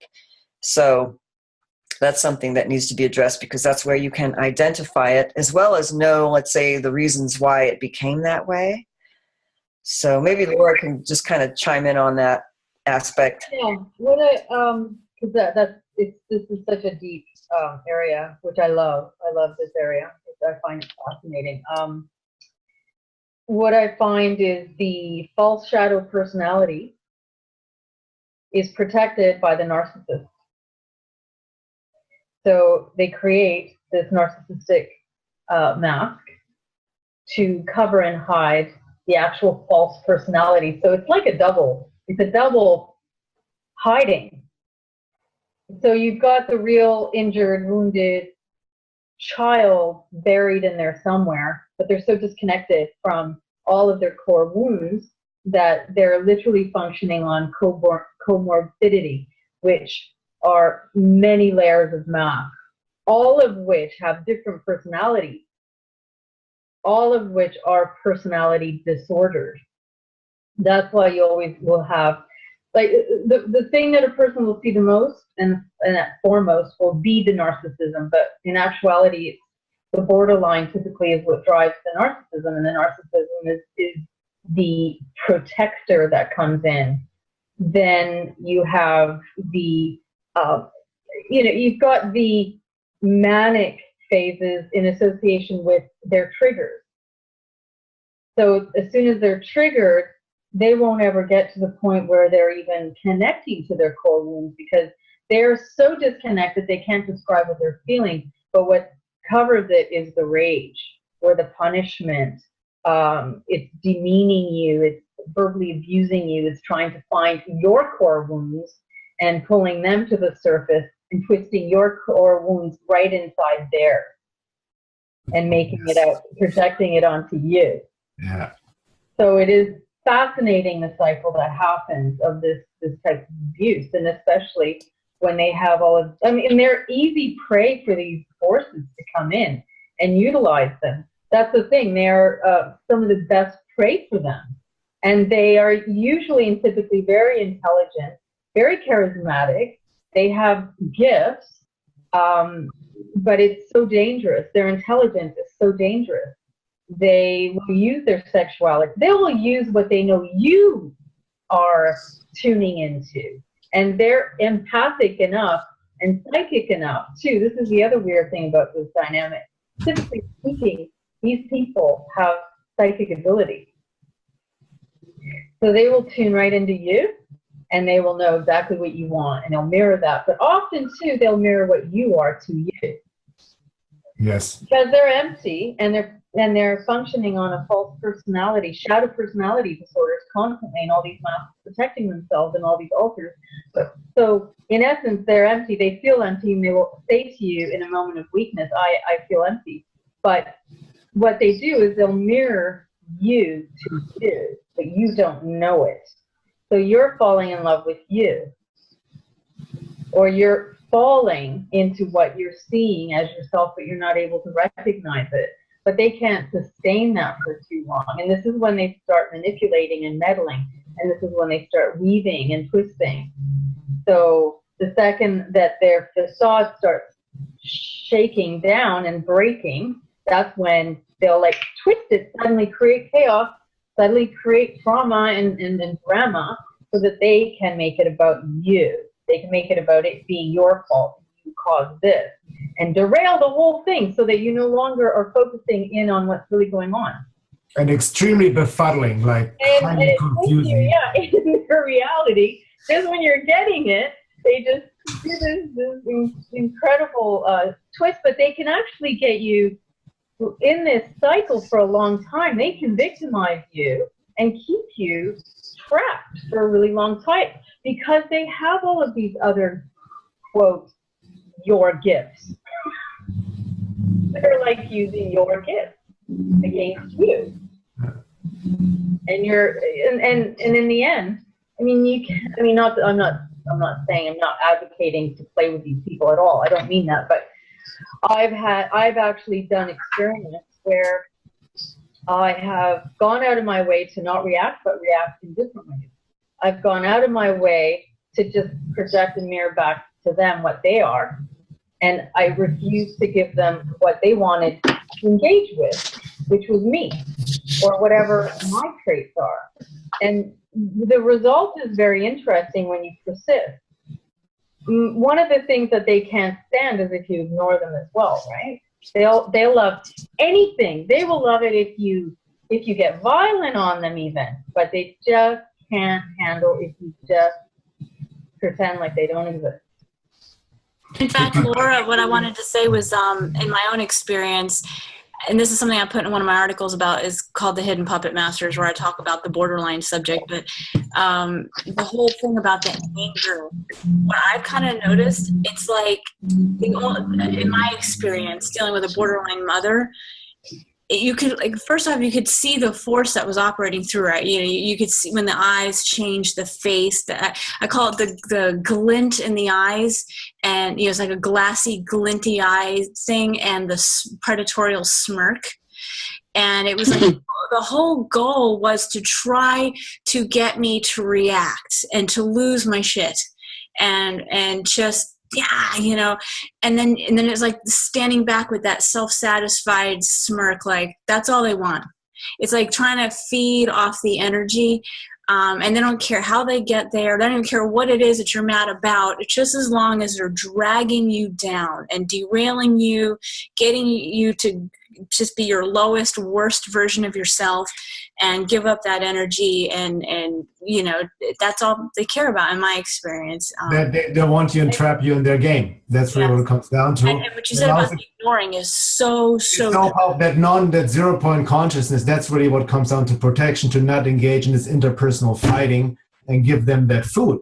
And also keeping in mind that this person, and by the way, Laura, that clicked so much for me, the mask of a mask. I'm like, yes, this makes so much, like, duh, actually. That they are not conscious of it. In light of the hyperdimensional topics, they are driven or triggered by these entities to try to get the loosh, so them trying to trigger us in this interpersonal fighting. Mm-hmm. So that's the main, on this, from a microcosmic level, protection and energy conservation. It's about non-engagement, of really having that boundary and being non-reactive, which is very, very difficult, and not taking it personal, and also at the same time taking responsibility, because the only way they can get to you is, like Laura said before, at your own wounds, because that's what they target. So if you get yourself the victim consciousness or blame or feel like, oh my God, this horrible other person, and make it personal, they win. This is what they want, to really engage into that interpersonal. They want you to be a victim. I mean, they want to encourage the victim consciousness, which is why I think a lot of people who are whining about being a targeted individual, things are definitely happening, but they're falling into the victim card by making these assumptions that, well, this is all technology, therefore I can do nothing about it, and they're doing this to me, yes, but, and really, we do have a better degree of control than I think we're led to believe, because of the marginalization of our own personal power, as well as the marginalization of the value of healing and recovery, and what it really means to do one's personal healing work. And even those careers and those kinds of things in society or even in education are completely spun to be something else than what they really are, or they're marginalized, so they're really not as valuable. It's like, well, it's really not as valuable to be, let's say, a teacher as opposed to an aerospace engineer, or a scientist who's more scientific and left brain. Well, they're going to get paid more, they're going to be more valued, and they're going to be more believed in the media because they have scientific evidence, whereas somebody who's, let's say, a therapist or a healer who is more of a right brain functioning person, they're just going to be marginalized and devalued. Therefore, that work is not taken seriously. But the trouble is our power, our personal power, and everything about defeating all these issues has to do with being more in the healing modality of taking personal responsibility and very much valuing what we're doing. How to create solutions is something that's more simple than I think what people realize. Well, and and it's also how people to this externally created archontic manipulation. And this is where awareness, heightened awareness, situation awareness comes in. Whereas, and I'm not, piling on people who consider themselves targeted individuals, because you do get malleted, okay? But the difference is with when one has a heightened sense of awareness, whenever the matrix sentinel, and a matrix sentinel could be a person, an individual, a perfect stranger, ghost in the machine, electronic crap, whatever the case may be, people, oh, it's that again, right? I'm going to make a cup of coffee. It doesn't engender the desired response out of us. Like, we don't panic mode. I've got to write this paper, and now my computer is not working, right? So, and also, when we recognize these manifestations, these matrix sentinels in all of their forms, we just kind of like navigate around it. We kind of like, we bounce off of around it. We don't confront it head on, and we don't create that feedback loop of fear and paranoia and whatnot. Recently, someone very close to me had an incident when there were literally 3 men in black in a van outside her house. And this was the second or third time she'd seen these men in black in van types. And what was interesting was she had the impression that they were human. And what was interesting was she took digital photographs with her mobile phone camera.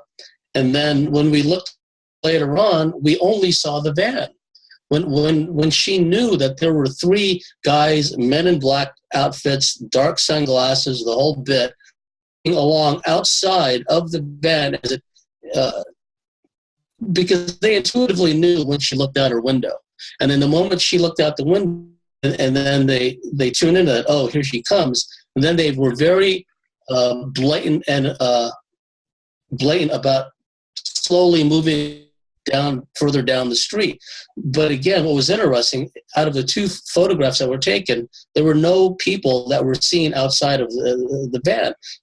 Me, that either they were using some kind of masking technology, or there were maybe perhaps even reptilian shapeshifters that were visible to the naked eye, but for whatever reason they were able to energetically change the field, if you will, so they wouldn't show up in the picture. Some people would experience something like that and really go into fear, panic mode. Oh my God, I just took a picture of shifting reptilians. They were there. They didn't show up in the picture. They were walking right alongside the van. But for the person, she just took it in stride. It was like water off a duck's back. This is the kind of thing that happens to people like us, right? She didn't feed into it. Like us, when we feel a presence, when we're laying there at night, and we definitely feel a presence in this or the other side of the room, okay, acknowledge there. You're not getting the jump on me because I have my own protection. And eventually, when they can't get that fear response, when they can't get that paranoia response, go away. Now, if they really make a nuisance of themselves, and they try to instill some paralysis, whatever the case may be, I fight it. We break the paralysis. Okay, you're going to play that game. I wanted a cup of coffee anyway. I wanted to read anyway. Turn the light on, right? Sing. there are things that we could do that does not enmesh us further into this targeted individual victim mindset. We be like cosmic veterans. That's what I call it. We're veterans of the cosmic wars. A lot of us, if quite frankly, this is not our first barbecue. We've gone paradigm busting, frequency busting gig before in previous incarnations, either here or in other worlds. So when we recognize these matrix sentinel creations, we take it in stride. We don't allow it to get a rise out of us. Honestly, I get more worked up emotionally watching a sporting event when I see it being made in a baseball game or something, right?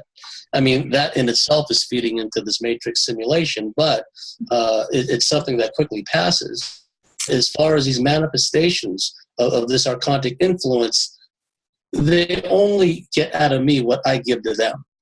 And my emotions, my feelings, my very spirit is precious to me. And so when we get around people like us that take these kinds of things in stride, what happens a lot of times is these entities will look for easier prey. They'll just, we'll try him later, right? And let's go mess with this other person because we may rise out of them. So there's a lot to be said for heightened awareness and how we react, or more to the point, not react in a way that's detrimental to us. I wanted to interject something here along what James is saying, because when he's talking about the lack of fear, the lack of paranoia, and how it doesn't give them anything to work with, and they have to move it on to somebody else. I mean, that's definitely something I've discovered for myself, and like kind of wish I could just scream from the rooftops. So I'm really glad to hear you saying that there are people out there who figured this out, because it's very, very true. And I just hope everyone listening to this really takes in what James just said. And the other interesting point that I want to add to that is that that leads to the idea of the realm breaching thing, how this stuff can gain a foothold in your reality, because it doesn't go from zero to all out madness overnight, where you don't have any of this in your life and then all of a sudden it's like a 3-ring circus of crazy woo-woo. It's something that it starts small, and then your reactions, like negative reactions with fear, paranoia, terror, anger, any of that kind of stuff, just responding to it in a negative way gives it something to work with. It's something it can latch onto. It knows it's getting that response from you. And then it's also a form of giving it permission. It's almost a form of, yes, you have the permission to terrorize me. And a lot of people don't realize or see it that way. And I didn't view it that way many years ago when it was happening to me, but I realized looking back at it, I understand now about the idea of the permissions thing. But when you buy into it and you get scared and paranoid, you're giving it a form of permission. You're giving it something to latch onto. And now it can go a step further. It's got its mitts kind of like in you, and now it can do more. And then you respond again with fear and paranoia and anger or whatever, and now it can go, and it just keeps more and more and more, and it just builds and builds and builds. And I think that's what's happened to a lot of people who think that they're targeted individuals. They may very well have some things happening, whether it's physical-based people groups, which a lot of these people believe that's what's going on. I don't know about that. I mean, I think it can happen, but, or it's hyperdimensional targeting. It starts with something that gets its mitts in them, and then they respond to it, gives permission, gives stuff something to work with, and then it just builds, and then it just becomes this thing where it's creating a feedback loop, and then it just becomes just completely out of control, and then their whole life just starts spinning wildly out of control and going off the rails. And I've heard from just so many people emailing me over the years who are having all the wrong reactions to this stuff, and they're just allowing it to just take over their life. And I just wish more people could realize everything that James just said. So. Yeah, and also at the same time creating what I said before, these thought forms which become entities by this constant focus of, oh my God, something is attacking me, and like, oh my God, what am I going to do? And like, even I feel just on a basic trap of agreement or free will manipulation level, once you feed into that frequency of fear, it's almost like an agreement. Okay, it's a match. And like you said before, they're very mechanical. They're not creative. Like, okay, he or she is responding to the text. They're reacting exactly how they want to, so we can get more loosh. It's very mechanical. Yes. It's not, it's not like they're like that creative. Right. They're getting the response. It's very robotic. It really is. I don't know what these things are, but they're very two-dimensional.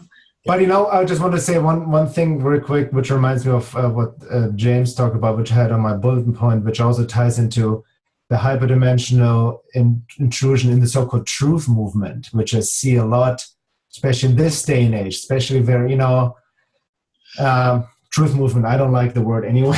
I don't know if there's a movement, but I see like this, there are amazing researchers out there but only focus on the 3D aspect of reality, who have huge followings, but also so many of these very popular and prolific people out there are not really engaged in any self-work and lacking emotional intelligence and have this amazing intellect and mental information, but they engage in infights and, projecting their own shadow into others and all this friction. It's like this whole divide and conquer thing within people of this so-called truth movement is exactly what these entities feed off of as well, right?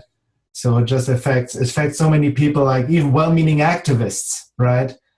Who engage into like trying to save the world and like pushing information on others and all of this, which just works in the favors of these entities who just feed off of that friction. And I wanted to say something, because when we talk about people with personality disorders, and we discuss the fact that they are easy prey to be hosted and possessed and utilized, because they're being utilized to attack other targets, essentially. But what I want to say is that I don't want to pit them as being bad because they're fractured, they're wounded. Really, I just want to discuss the dynamic of this all with personality disorders, but not in a way that we criticize them, because many will do the work. But what I'm finding is many of them, with knowledge about MyLabbing, with knowledge about clones, with knowledge about setups, with knowledge about everything that is occurring with AI and TI's targeting interference, what I'm finding is a pattern that they're using that as excuses often, so that they don't do their own personal work. So this is, and they're very intelligent about it. So they already have the arsenal that they need to defend themselves and not really take responsibility. And I think that's a really huge red flag when you see that. When you see a person who's, giving you a list of the reasons why. Now it's because of their MyLab. Now it's because they're targeted individuals. Now it's because this has happened and they have a setup, a family setup. And they've been wounded in such a way, they've been emotionally incested, which is something we should discuss, because many of these personality disordered people originate in a setup where there's covert emotional incest. And there's always something of that nature, because this is also within relation to the reptilian traits. These are all reptilian trait symptoms, which is what they exhibit. The other thing is when you do feel that really uncomfortable feeling inside that is like a fluttering, and it's like your fear response, and you don't understand it, and you might be having two extremes occurring at the same time. You might be feeling a sense of euphoria with them, or like you really like them, or you like something about them, but at the same time you're feeling this unsettled fear inside, in that stomach fear. Pay attention to that. Don't pay attention to the euphoria. Don't pay attention to the front woo-woo. Pay attention to the inner I learned it the hard way too. That's the Alien Love Bite classic, where there's that. Yeah. Should we take a? Yeah. Yeah, let's take a little break. So, break it in. I guess one of the big points that I, would hope listeners can take away from this is the role of personal frequency and the power of our own minds, which most people are completely unaware of. This is something we were talking about on our break, which is how we're not exactly given an instruction manual when we incarnate here. So we don't even fully understand who we are and what we're capable of, let alone what this place really is and how it operates and what's really going on here. But that is one of the big things, is the power of our own mind and the role of our own personal frequency in terms of shaping our realities. And these things that are being used against us to not only hijack our own individual lives, but also the collective timeline. So when I'm talking about the role of personal frequency, it's kind of like what I was mentioning earlier in terms of realm breaching and how these things don't go from just zero to all out madness overnight. It starts small. They do something, a couple things here and a couple things there, and our negative reactions to it, and not trying to shut it down, and knowing our own power and pushing back against it, because we, again, we don't even know these things. We have to figure it out the hard way, usually from trial and error, but we don't even know. And then we allow it to just keep doing stuff to us and having a fearful reaction. It gives it permission, allows it to just keep happening. And then that's how it gains a foothold. And next thing you know, that's where things are just going out of control in our lives in terms of the woo-woo, as I like to call it. And people's lives start to get derailed. And that's how this interference can happen on an individual level, with people being targeted in that kind of way. So, there is such thing as we have the ability for manifestation and reality creation, which again, people don't realize a lot of the times. And once this thing kind of gains a foothold into our reality, we start to give it more power than it really deserves. And we're putting all our focus on it. And that kind of ties into a point that Bernhard had mentioned in terms of the thought loops that we ourselves can start to create, like almost like they're like entities in a way that are kind of is like. Well, see, what generally tends to happen is that emotional energy that you project and that you hold in your subconscious, it ends up having this reality creation effect. So your own mind and the own energies that you project outward start influencing the probability of your experiences. So in a sense, it's almost like you have a role as a broadcaster of the life experiences that come to you to some degree. I mean, it's not like 100% of everything that you experience is solely generated by you. I'm just saying that it can be, magnetically influenced in a way, I guess you could say, through the whole law of attraction and all that.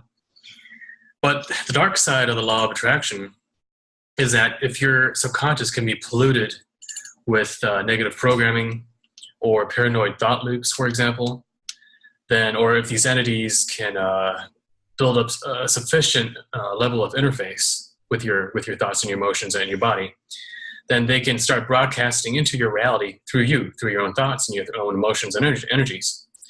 And how that actually ends up working in real life, for example, would be with some of these cases of targeted individuals where they have a very strong paranoid emotional energy that they're emitting, in addition to having, repetitive obsessive thought loops, concerning, being victimized, and that, every single little thing that happens is part of the whole control system trying to bring them down. But they're actually affecting the probability of what happens to them in life. They actually start creating a lot of these weird events. And then the more they do this, the more weird and improbable these events become, until it's no longer just, let's say, I don't know, like a neighbor coughing at an inopportune time to, somehow mimic you, like confirm some thought in your, these weird type paranoid thoughts that they have. Yeah. It goes from that little tiny bit level to something that's extremely weird, like entities coming through their walls and knocking on ceilings. And I mean, I hear lots of stories about people like hearing like basically aliens or some sort of entities like running on their roof, knocking sounds or coming through the walls, or torturing them all night long. They use that word torture a lot. Mm-hmm. Poking them, electrical sensations, and all the way down to astral rape scenarios and so on, which is quite common actually. And all that stuff there, it tends to be, like Carissa said, it doesn't just happen overnight. Yeah. It's a build-up process through a gradual reinvestment of the energy that you project, which feeds them, which makes them stronger, which gives them a stronger foothold in your reality. They then in turn can do more things to you. And if you choose at some level to and keep engaging in it, then they become stronger, you become more fearful, they become stronger, you become more fearful. And by the end, a lot of these people, they have psychotic breaks, they end up in mental institutions, Mm-hmm. homeless, their lives destroyed because they've suspected everyone that could possibly help them as being a hybrid or as being one of the... Everybody's in on it, I mean, yeah. Yeah, so it ends up mimicking paranoid schizophrenia, even if the person doesn't have a family history of Right. schizophrenia. They're not actually schizophrenic, but Yeah. they start mimicking it. I've seen that a lot with people who've emailed me. And one of the things that I had happen years ago, like this stuff was happening, and this is what I talk about in part 2 of my book. I call it the sidetrack circus diversion, fear and paranoia generators. And so this stuff starts happening, it's getting worse and worse and worse. My response to it back then, I wasn't like terrorized by it, and I wasn't victimized. It was kind of along the lines of what James described earlier of that friend and what he was describing of her non-reaction to those men in black not showing up on the digital image. I was kind of always just like, yeah, but yeah, there was some fear, but it overall was kind of nonchalant, and I was just mainly coasting in neutral. So I wasn't super scared and worked up, but there was a little bit of fear and just a whole lot of non-action. And I've described on my website, I think that kind of lack of fear and non-action kind of really did help to keep things from escalating more rapidly than they did, and it kind of did help to keep things at bay. However, because I wasn't doing anything to try to stop it, that's why it did keep invading my reality. And not until I gained awareness of the fear frequency, and I was literally told, it was brought to my attention, and I talk about this in my Higher Self article, that there really was a man behind the curtain, so to speak, that was causing all this stuff in my reality to try to keep me scared all the time. That was the quote.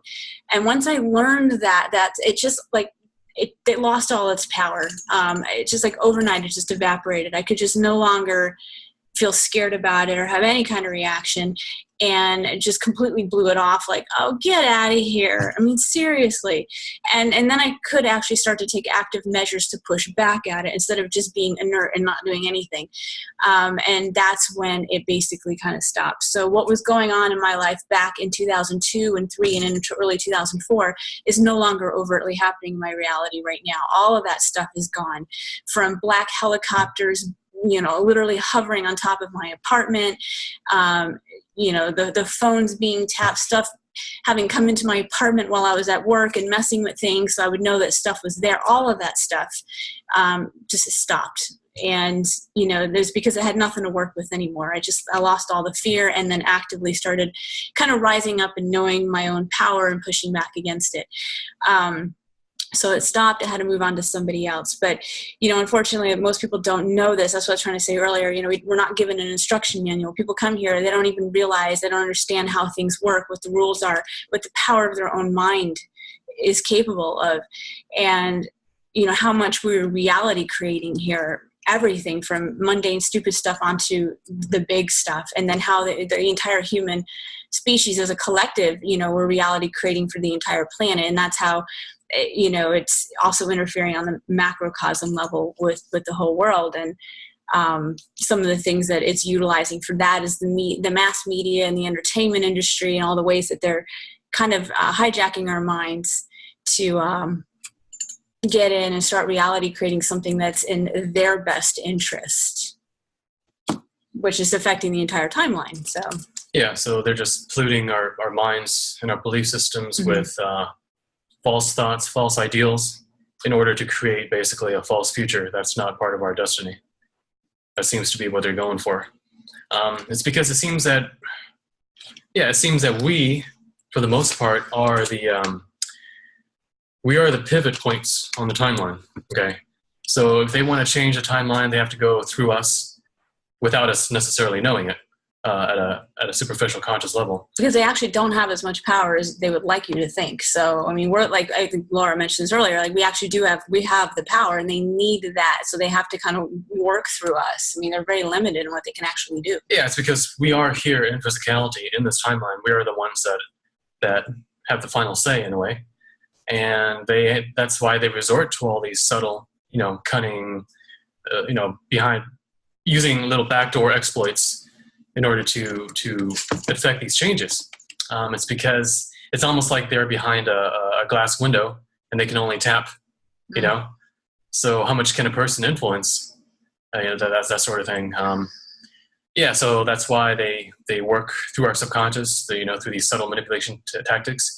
And that's why they look for these organic portals or these empty humans who don't have a spirit within them or enough of a spirit to resist, to kind of shut that out. So if you imagine, like in chemistry labs, they got these glass chambers with gloves built into the walls, and a person can stick their hand through the gloves and interact with whatever's inside. Well, in a way, those gloves are these empty people. And we are here inside this chamber, and these entities are outside of it, trying to influence what happens here. And, you know, the problem is the more we, as a collective, align with them, allow them into our minds and into our lives, the more these two realities begin to merge. So the more tangible they become, and the lower in vibration we become like them, you see. And I think that seems to be the ultimate point, which kind of goes back to the whole hybrid breeding program, altering our genetics, combining that with what Bernhard said about the disembodiement, the split between the mind and the body, so that we kind of check out, something else can come in. And it's essentially an invasion of one reality into another, okay, or one reality by another.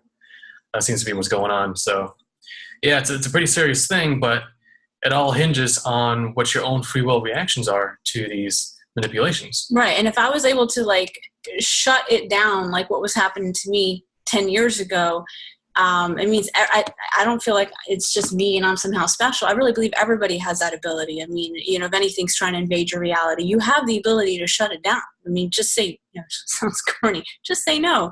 But really, I mean, you know, you exert your free will, which a lot of people don't do. So we have that ability. And if the whole collective could know to do that on a mass scale, I mean, and start resisting all the stuff that's being perpetrated upon us, could, you know, ultimately affect the entire direction of the plan and the whole timeline itself. But that would require mass awakening. Yeah, if you think about how these entities use feedback loops, you know, where they induce a fear response in you and then you in turn feed them and they become stronger and so on.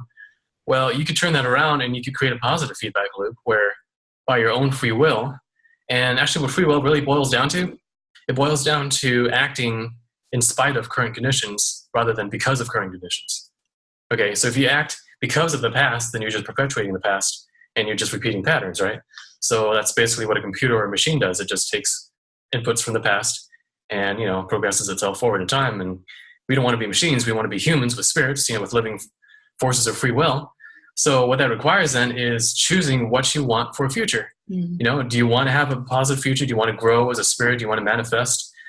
You know, do you want to realize your potential? And if yes, then you can't use current conditions and what these entities are doing as an excuse to stay stuck.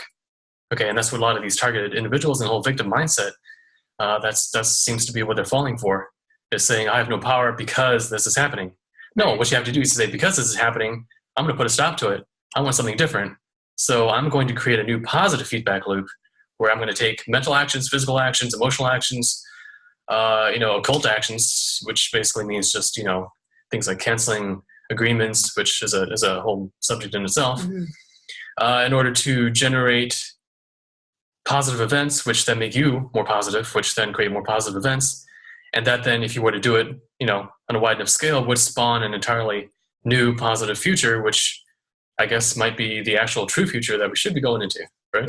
Yeah, and I also wanted to add this is kind of relating to the target individuals. I've heard from many of them over the years via email. And the big thing that they all have in common is a hypersensitivity. They really, really care about, you know, what everybody thinks and the fact that people are supposedly talking about them. And what I'm always advising people is you have to stop caring. Who gives a shit? If someone wants to talk about you, great, let them. Who cares what they're thinking? You know, who cares? I mean, you just have to stop caring. I mean, and that's another route in is that hypersensitivity, really, you know, caring, and being self-conscious in that kind of way. And you just have to stop caring. And then, you know, it loses its power. I mean, well, yeah, you have to stop caring about the things that only have power because you care about them. Yeah, exactly. It's a good way. And that's huge, because I think the people that are hypersensitive to that degree, it's based on their own conditioning. Mm-hmm. Of shame and guilt, abandonment, rejection. Yes. And really, if they stop long enough to think about why they're so hypersensitive to everybody else's response, basically it's a mirror of themselves for their own rejection of themselves. Yeah. And it also says they haven't done the work and they haven't taken responsibility and they're still putting the blame on everybody else.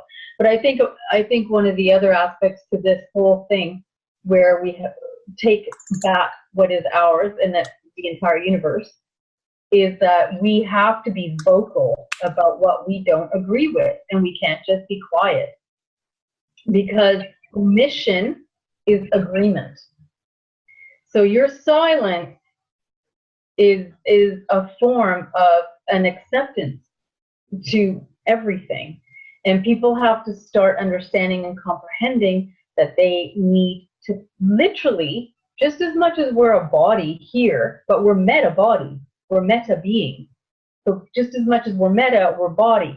That means that we have to actually use the body, aka be vocal and literally not agree with this whole thing, because the powers that are in operation on the physical here, let's just say the illuminated ones, okay? And I can't stand the word Illuminati because I don't think that's what they're called. But let's just say the illuminated ones, they're illuminated because they know that they can get the entire planet to do everything without having any guilt and any karma, because you know what? They haven't done it. Their hands are clean. They know the rules of the game. So they set up a war, but they won't go in the war, but they set it up so everybody else will fight it and they're scot-free. This is how they operate. This is how they've operated. So all they need is our silence, and all they need is for us to just accept what they give us, including that means music, media, that means what you read in the newspaper, that means you accepting normal day-to-day things. Like I challenge everything and everyone, bank, everything. And I make it vocal and I'm very verbal about not agreeing.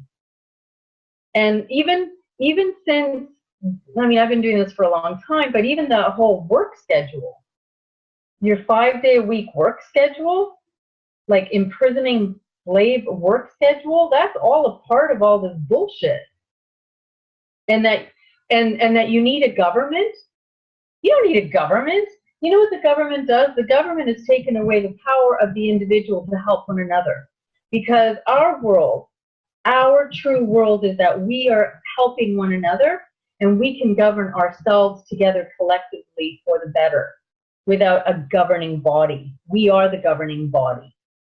So even on that basis, if they can get a person on welfare, if they can get a person on any kind of assistance, if they can get a person dependent, you know, even when you're employed, automatically you need to have a bank account, because if you want to get paid, that's the only way they'll pay you. So they just slot you in. If you don't stop agreeing, this is a part of it. This is how we take it back. And this is how we literally completely dismantle their reality. That's a great point, and that also ties into what I wanted to say before in response to what Carissa said, and also Tom about free will and timeline shuffling and creation. Like, yes, we need to utilize our free will, but most people don't really have free will, but they're under the illusion that they have free will, because they are mechanical, reactionary responses based on their conditioning and programming.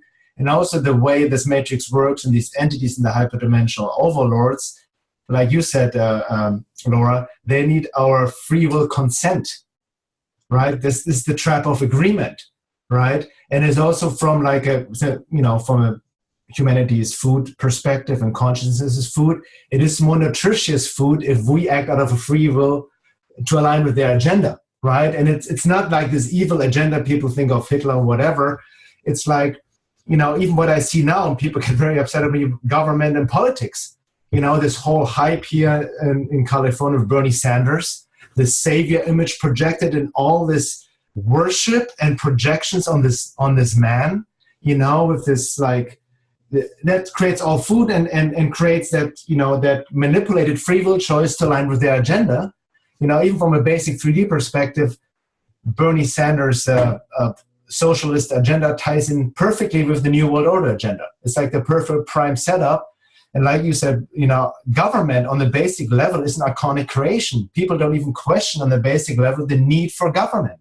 We've been living under these systems for so long that, people feel like somebody needs to be in control. There needs to be law and order. Other thing, everything falls apart, which just shows how people are removed from their own inner guidance, from their own divinity, from spirit, from nature, and project the need towards authority outside themselves. That shows you how we are very far away from a collective shift of consciousness. And the cognitive dissonance, and people, he's going to change the system from within. Same thing people said about Obama. But it is like, it needs to happen out, you cannot solve a problem on the level it was created, but very simply, it's about transcending it, right? Creating a different timeline and not feeding into that manipulated free will choices. So in order to use free will, we have to make conscious choices, and that ties into the whole sincere self-work part of, you cannot wake up without disillusionment. It's painful, it's struggle, it's painful for a lot of people, it doesn't happen overnight. You have to confront a lot. It opens up a can of worms. And even the self-work, it's like you can read books about it, you can read quotes and all of it, but the work itself, like as Guenther said, entails conscious suffering, and it can be messy and painful and like all this shit to fully own, take responsibility for, and really feel and not escape, detach into the body, into the head, or blame outwardly other people or situation. But this is the shadow work, right? Which it comes down to the hero going into the underworld and saving the princess, which is his own feminine being, and the alchemical marriage of the inner male and female, right? And that ties into the embodiment. And there's a lot of conception about the word embodiment. People think, it's just being in your body, like as if every athlete is then embodied. It's no. They're in touch with like their more physical abilities, but embodiment, the word itself means actually literally in the body. It refers to spirit embodied. It's actually one of the synonyms is incarnation or avatar, means spirit fully anchored in your body. And that's what it's about. That's just that how we protect ourselves and heal ourselves from. But what Carissa talked, I see is also a lot of people with these paranoia, emotional thought projections, and first of all, not really understanding that phenomena, because where there's fear, there's not understanding or lack of application of knowledge, right? Or lack of embodiment, and also lack of sincere self-work. I feel so many people jump into these fringe topics and get obsessed with them and want to like addicted to experiences of what have you experienced and footage and this and that, and don't really understand, take it intellectually and don't understand what it really is all about and how you have to take responsibility in terms of your self-work. And it starts with basic psychological self-work. Like Laura said before, just basic learning how to make boundaries. Yes. Your basic emotional intelligence, to basic shadow work that, understanding when you get triggered and emotionally uprised, that's something for you to work on. Can start as simply as road rage. When you get upset, somebody cuts you and you cuss the person out on the road, which you would never say anything to that person in person. You create that loosh that just these entities feed off of. So it starts on that most basic level, right? And most people avoid that, and then we have all, shadow is nothing negative. It's just that which is unconscious. There can be dark shadow aspects of like the darker side of shadow of negative emotions, but also positive shadow projection, which also the entities feed off, which ties into worship of gurus, politicians, saviors, authoritarianism, all of that, where we give away our power. So it's really owning our power. And, like everybody else, and Carissa said before as well, we are way more powerful than these entities want to make us believe through their fear tactics, right? And fear in itself is actually also an illusion when you think about it. It's based on time. You're only afraid of what may happen in the present moment, in there, what is there. If you own yourself, are grounded in the body, there's no fear. There may be danger, but you can still have, take responsibility of how you react. If you can check the triggers and the reactive mechanical behaviors. So it really comes down on this most basic level. Like I think Evie said that before, sometimes the solutions are much simpler than we make them to be, right? Like a lot of people get into intellectual research, and it's important to understand that on that level, especially the bigger picture, but you cannot apply knowledge if it's not embodied and you live it. And that's what it comes down to on the basic level on taking responsibility without blame. And, this, what Carissa talked about, and you and Laura, about the sensitive people being very worried what others think, and like, you know, all this stuff. I can actually relate to that, especially what Laura said. It's based on shame and guilt programming. And it took me long to work through this, you know, but it also relates to one's self-importance and really not care, you know, that nobody can take anything away from you. And it, you know, and you can gauge your, you know, level of embodiment and way of progressing self-work by the way you get triggered in daily life, by the way you take others people's opinion about yourself important, you know, and how you give away your power and your energy by whatever other person thinks of you or is doing to you. And if you're still engaged in blame or make things interpersonal, you still have work to do. It's that simple on that basic level, you know. Even like, yes, you can talk about entities interfering, and they feed off into that. They inject into these issues and wounds. But, you know, that brings into another issue, which a lot of people contact me, ask me for entity removal, if I know somebody can remove entities, you know. And yes, some people I've done exorcism on myself simply by starving them, you know what I mean, by making my boundaries, by saying, no, I don't agree, my body, my game, my rules, stay the fuck off. Basically, I cuss them out, you know. So it helps. I like that. Yeah, it is a boundary thing. I mean, boundaries is something that many people haven't learned who've been through abuse or abduction histories or MK Ultra. They really don't know because they've been invaded all their lives, so that they tend to allow more invasions or normalize dysfunctional behavior and boundary invasions, or they invade others. So it kind of gets to the point I wanted to make about, because some people have been raised in certain environments where certain dysfunctional behaviors are normalized, or the moral compass has been moved from, let's say, ethical to unethical, because they were raised and conditioned that way. And I think our society is being conditioned to move our moral compass from something that is from good and ethical to something that is like any way goes, but it's actually unethical. And it's pulling us away from our spirituality and our ability to discern and our own power. So one of the things that I found was, you know, a lot of people weren't getting things. I think people who've been through abuse, severe abuse for a long period of time, even though they think they're operating, you know, with ethics or whatever it is, but they really don't know. There's these blind spots that just dominate their lives. And so they don't really know what it means to have, let's say, learn how to communicate effectively with compassion or assertiveness, and taking responsibility for yourself, and knowing when you're projecting and when you're not projecting, and knowing what is a safe relationship versus an unsafe relationship. What does that look like, and what are you doing in your relationships that's safe and maybe not safe? And so a lot of people, they don't know this. People don't grow up knowing this. So it's something that has to be learned by a lot of people. If you really care and you really want to take back your own power, you have to relearn and recondition yourself to acting in different ways and actually not selling yourself out. And that's some of the ways that we become invaded, is that we sell out, maybe in a relationship or a work environment or something, that we just, you know, because we need this or that, or we'll let them do what they're doing. And then pretty soon our whole life is infected. I just wanted to inject something real quick. Even on the topic of relationships, especially this day and age, I see a lot of relationships breaking up and going through transformations.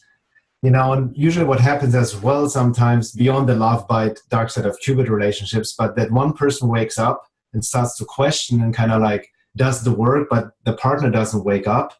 And then there's like needing, you know, forceful trying to wake the other person up, and it's an infringement of free will and like the wishful thinking and just, you know, still trying to make it work. But then it's like, no, it's a diversion of paths. You cannot, you know, and then especially what I also know, anybody who's really not engaged in that sincere self-work and not aware of the hyperdimensional matrix and your close proximity, especially in a relationship, they become a Trojan horse for these entities to work through, like a portal. So you're just in proximity, right? That's exactly comes down to really discernment of who we really engage in, especially on an intimate level, because relationships takes on a whole new level for, you know, if you start to quote unquote wake up to this reality. Yeah. So one of the things that I thought I'd share was, I mean, somebody had asked earlier, was like, what is ethical? What is integrity? People don't know what that is because there's so many things that are normalized in this society that we've been conditioned, not only in the Western world, but I think America in particular. And it's something that kind of dawned upon me that a lot of our history has been taken away from us through manipulation, and sometimes even time travel technology and interferences on these kinds of levels. But in the United States, a lot of our own sense of where our roots are spiritually and with respect to our group soul kind of thing, that history is actually being erased over time. And then it's being filled up with a lot of falsehoods and lack of morality, for lack of a better term. Although I think that they've done this through manipulating religion to be something that's so offensive and religiosity programming or judgmental that people just completely turn away from religion because it's done its shame and guilt programming. But then they've turned away from some of the ethical aspects of, just basic goodness and good character and good deeds and some of the more basic things that if we live by these golden rules, which is really our true spiritual essence, we tend to not have as much problems. Sometimes we're still targeted because we want to vibrate this frequency, but you really do have more power when you stay firmly attached to a more ethical approach. So one of the things that I wanted to share was just some really simple basics of, I had a book based on safe relationships. It was actually Christian based, but it doesn't have to be Christian based in order to be ethical. So what I found was useful was basically bullet points of what is unsafe behaviors versus what is safe and good behaviors. And it's amazing that people don't even know what that is. Or they, what I find too is that people don't know what a boundary invasion is, and they don't really understand about boundaries. They hear the word, but they really don't know about it because they've never, been conditioned differently. So anyway, I'll just read the safe versus unsafe since I felt that was a useful thing to know. I'll start with the unsafe and then work on with the safe behaviors.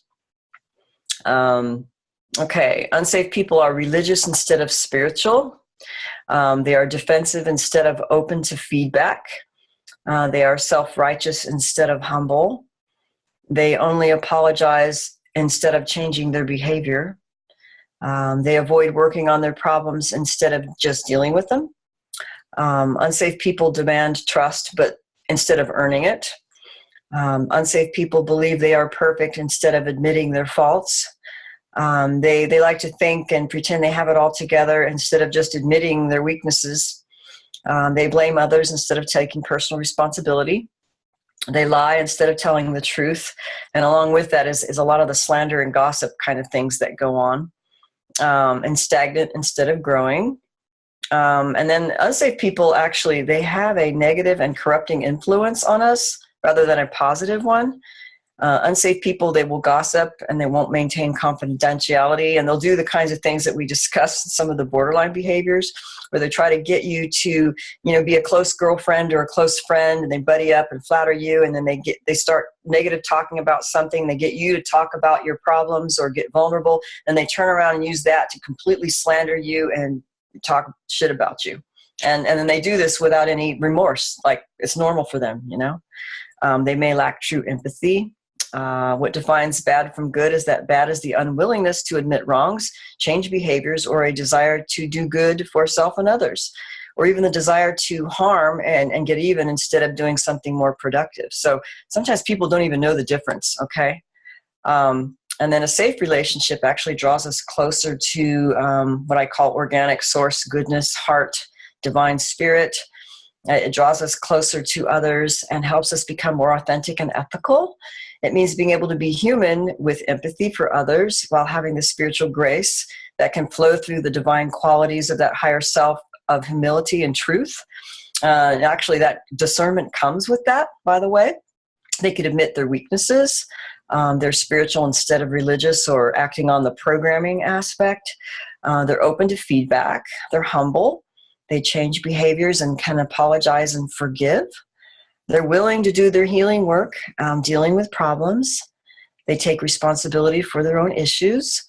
They can set boundaries with others who are not safe. That's really important. Instead of being a doormat and being really nice, they trust appropriately. They tell the truth instead of lying to others or themselves. They continue to grow in awareness and maturity and the willingness to do so. They can be in this world but not of it and still maintain warmth and connection. And they don't expect others to be perfect, yet they do maintain a discerning self-protection and healthy boundaries. And they can communicate effectively and know how to ask for what they want and need instead of manipulating others to get what they want. So I just wanted to point that out because a lot of people really don't know what that is. I think that's a really good list. I do think that there's a new kind of predator that has been being created. And I hate to use the word created because I just, I think it's been a project in the making for many generations to create the perfect fractured host who embodies a lot of the positive traits. Okay, this is like a whole new level of the dark side of Cupid because they are, I've studied this just the movements and what's being created in there, like attempts to fracture and use these personality disorders and the influx of these narcissists that have happened. Now it seems like there's more than ever. But there is a new predator that is actually incredible, and they are really getting in certain key spots in the world, and they're targeting a lot of the spiritual culture, key people, but these people have the ability to mask themselves so much to make it look like they've got all the positive qualities that you can't tell it's negative until you're very, very deep in it. And that's sort of a different layer of it. And maybe we can go into that more next time. Yeah, it's kind of like the guru, the hosted guru that's hosted by a really high level. I don't know if it's it's more than a reptilian, obviously. It's something much more higher on the realm hierarchy. Mm-hmm. Yeah, because when you do get close, and that's when you get bitten, but by all outward appearances, they can give you bliss. They can do all kinds of things that only the inside people know. And a lot of times they kill them off before they can tell their story. Exactly. Yeah. Real destruction. Wow. Yeah, that will be food for next time.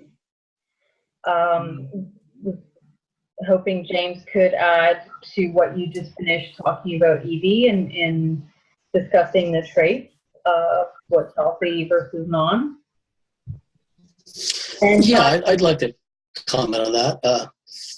It goes back to the seeking the approval of others syndrome, which itself is a manifestation of shame-based upbringing, emotional, physical trauma, whatever the case may be, to the point where the individual is in such people-pleasing, seeking approval mode that they really open themselves up to a lot of manipulation, mind influence, abuse even, because as has been pointed out, they can't set proper boundaries. And so they lose right for the plucking from really narcissistic people. And so like I've seen examples, the Matrix will insert someone into someone's life. And I'm thinking in particular of a gal who was literally a walking, talking, negative, organic portal. All of 20 years, came from a reptilian bloodline family. And I know someone that was a housemate with this hosty person. And the moment this person would walk into the house, there would be an energetic shift. Everything would change. The atmosphere, everything would change, because in the spirit world, as you know, thoughts are things. They're real things. This is why the archontic forces like to mess with our neurology genetics and through other forms of manipulation. So we wind up a lot of times with these OCD thought loops and thoughts of despair and what comes out of this girl who was only about 20 years old is nothing but negative. She'll walk into a room and talking negatively about people that you don't even know or don't even care about. And it's never a question of, oh, this person that you don't know, they just... So it's not even a good thing. It's like, okay, well, I don't know who she's talking about, but at least that person got a puppy, so that's a good thing. It's like she comes in or into the house and just intrudes upon everyone else in that social dynamic and just starts heaping all this abuse and that we don't know, never heard of, don't care about. And what that person has become like a negative energy portal. And having that person as a housemate, it takes the hyperdimensional influence and interference to another level, because whatever are working through that person have now gotten free reign through some kind of tacit agreement of approval to kind of mete out like manipulation, vengeance, interference to anyone else who happens to be in the house. Now, what the person I know did that was in that household dynamic, what she did was she simply disengaged. It was like, no, I'm not going to engage with that person. I have enough self-worth where I'm sitting out on the back patio enjoying the day and watching the birds. I'm not going to sit there any longer and listen to this person talk negative about her negative drama-filled life and about all the negative people in her life that are making her miserable. And of course, she's got to turn around and spread all that negativity on the other person. Treating basically everybody as a negative emotions dumpster is what it amounts to. The things in the spirit world, right?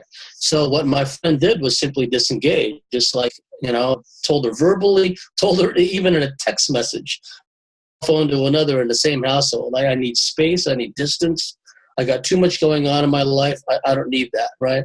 And this 20-year-old girl was a walking train wreck. She fell asleep coming home in a car, crashed into a neighbor's fence. She would bring in weird strangers into the house and just get into arguments with them. And it was a big negative archontic scene. But what it comes down to, we have myriad choices that we either take or we choose not to take. And not making a choice, not making a decision, as it out, is the same as making a decision to allow everything. I was going to say, tying into what we were talking about earlier in terms of the whole shame-based, I think that was a great way of putting it, Bernhard, when you say the shame-based core. Growing up, that's exactly what my upbringing was. It was just constantly being yelled at and screamed at, verbally abused and shamed. Take mountains out of molehills. The littlest thing I would do, it was like it was the worst thing that anyone on the planet had ever done. And that's how my parents reacted to everything. And on top of the extreme level of bullying that was going on outside the home. So all of these things, it was like, looking back in retrospect, you could clearly see that something was really trying so hard, like targeting to get me to just curl into a little ball and just disappear off the timeline. And instead what ended up happening was by the time I was 17, it was like I snapped, and it's like I just stopped giving a flying fuck about anything anymore. It was so over the top for so many years that instead of finally destroying me, I just went the other way. And that's key, because well-integrated people, or at least people that have done a lot of their self-work, adversity makes them. I've known some couples that are very awake, very aware of the hyperdimensional interference, and try as they might, these negative forces try to drive them apart, try to create physical, emotional, indeed spiritual duress between the couple, within each individual in the couple. But a really switched on a couple that has an organic form of love, that will compel them to to seek comfort and safety with each other. So sometimes that backfires. But that's a very good point you made. It's how the myriad little and not so little decisions we make. Like, for example, very 3D example, Monsanto shares of stock are taking a nosedive. McDonald's shares of stock are making a nosedive because countless people have made a decision not going there. I'm not going to bring my family there to eat their toxic slop.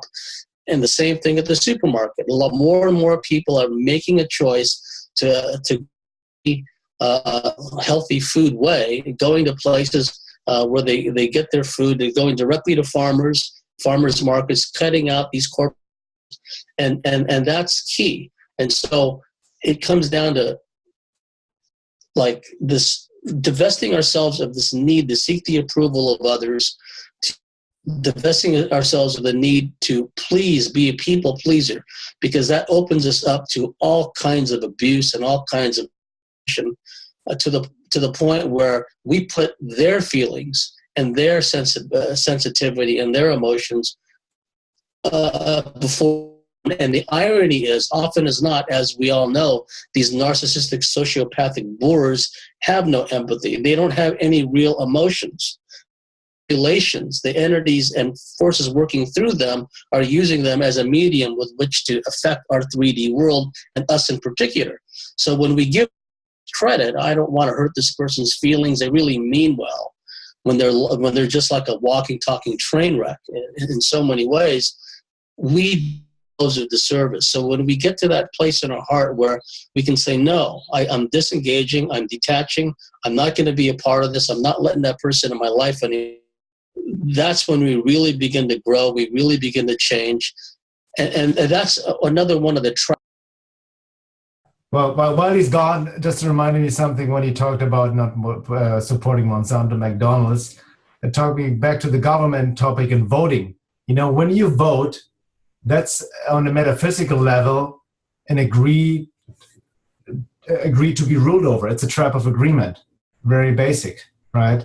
Yeah, plus you're saying you're aligning yourself with the person you're voting for, and nobody's perfect. And a lot of these politicians have engaged in God knows what. And like, you know, like you vote for a candidate who, you know, they were a senator who voted to go to war, like with Iraq, Afghanistan, and now they're running for president. You vote for them. It's like you're saying you support all of these things that they've, you know what I'm saying? I wrote about that on my website, actually, like a little blurb about that, about voting and what does that imply on a metaphysical level. Yeah. Yes. And Bernhard made the point earlier. Bernhard made the point earlier about the Bernie Sanders cult of personality. I'm watching this video, and it really shows these people embedded in the matrix, where these, I guess you would call them liberals, socialist collectivists, screaming and hurling and these are just kids. These are like 19, 20-year-old males screaming all this vulgar abuse at Donald Trump supporters. Now, both people, clearly to people like us, they're embedded in the matrix. It's the false left-right syndrome going on. But especially the socialist collectivist mindset that's been imbued in multiple generations by now. And to watch them just hurl other people that are stuck in the same matrix as them, that's a classic example of people who have allowed themselves to be plugged into this consciousness where they've divested any responsibility for self-learning, for self-growth, for self-healing. And people allow themselves to be utilized in this fashion where they become matrix sentinels. Oh, what do you mean you're not getting your child vaccinated? That your child's going to be everyone else's child. They allow themselves to be matrix sentinels. We see this all across the board. So when we get to that point where we're not going to worry about what we think, we're going to do things that are based on our own self-interest, that's when we really begin to make changes in our life. And then we begin to remove these archontic controlled people, all these matrix sentinels in our life, whether it's in the form of people, institutions, et cetera, et cetera. So that's a big part of the healing process, but that we have to be part of a herd. And the manipulation within us and the self-worth issues we have, we're manipulated into not being comfortable in our own, we're manipulated into not being content in our own solitude. We have to be around other people. We have to go along with what though we don't agree with it. Just we go along to get along. We lose ourselves in the process. So when we get to that baseline level of not giving a rip, that's when a lot of healing, a lot of growth, a lot of changes begin to take place.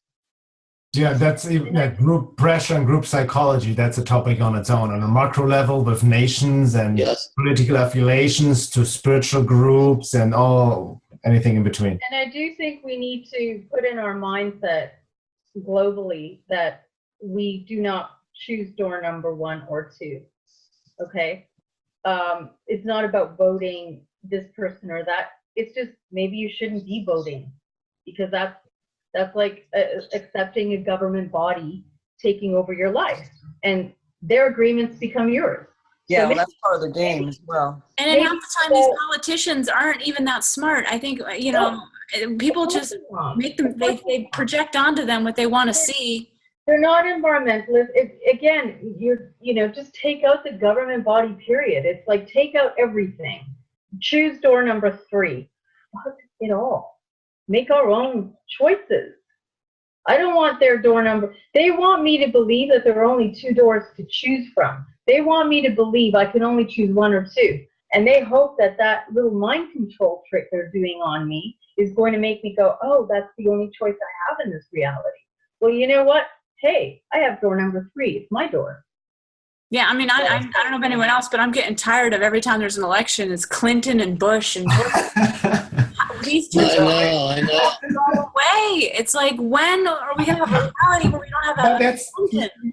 Carissa, I think we talked about it last month when we had our little talk, like I see a lot of people, like maybe you also can relate to it. People are into my work, read my work, Hyperdimensional Matrix, all like into it and like talking about their attacks. I interact with them.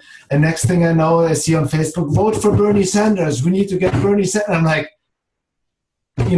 wow, and there's no judgment, like, see what that, but it's like people, what the information they take in, what they could truly understand as opposed to what they think they know. That's the polarity. That's the other thing I want to say, is everything here is rigging everybody on either a positive or a negative polarity. Neither are right. That's all a part of the game. It's controlled opposition.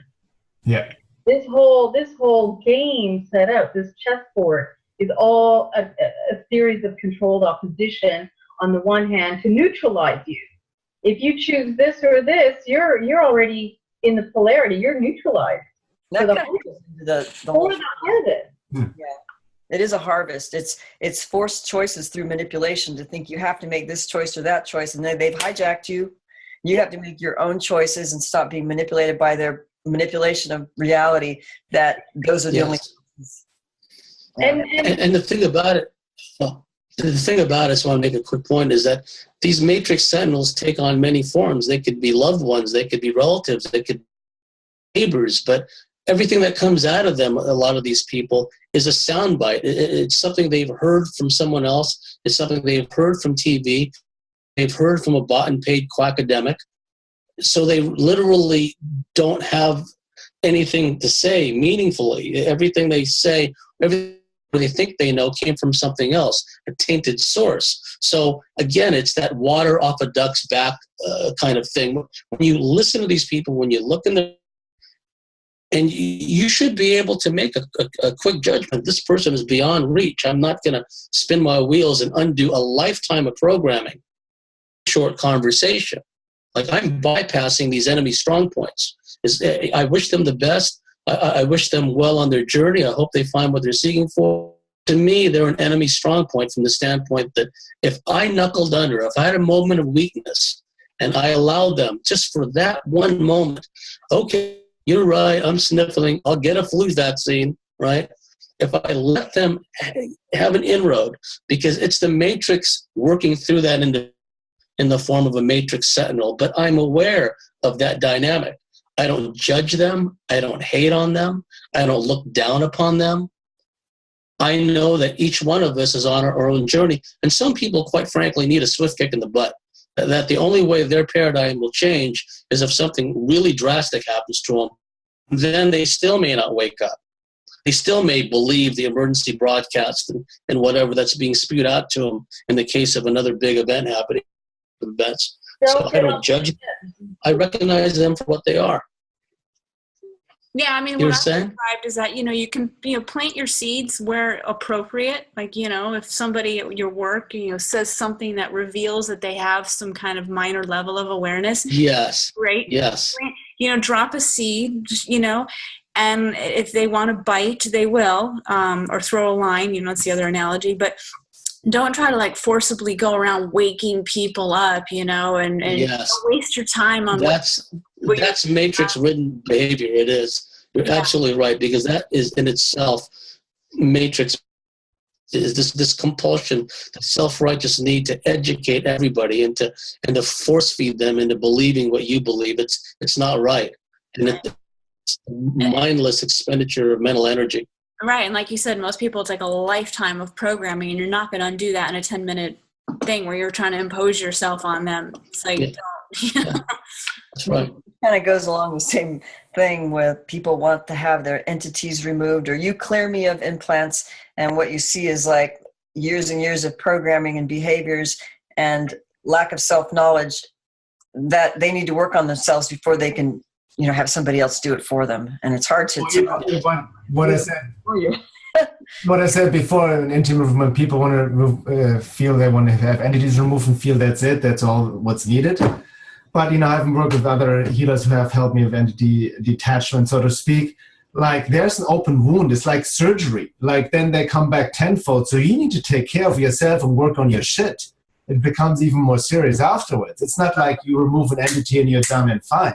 And I think we're facilitators for them to do it for themselves. And I think that's the key, because they're looking for the answer, a savior outside of themselves. Right. And I think that we have to distinguish between the difference that no, it doesn't work like that. We are literally facilitators, will help you excavate your own hidden shadows so that you do the work in your own. Very good point. Your own savior. Yes. Yes. Because they have to work from all. They have to work past Exactly. They have to work past this notion that they're worthless, that they're powerless, that they're and they can't do anything about their circumstances. This is what causes them to act out in different ways and seek bad association, indulge in substance abuse behaviors, because they're trying to fill the void when they should be, like Bernhard says, embodied, be comfortable in their own skin and love themselves in a narcissistic way, but they still have that survival instinct. So many people are lacking that survival instinct.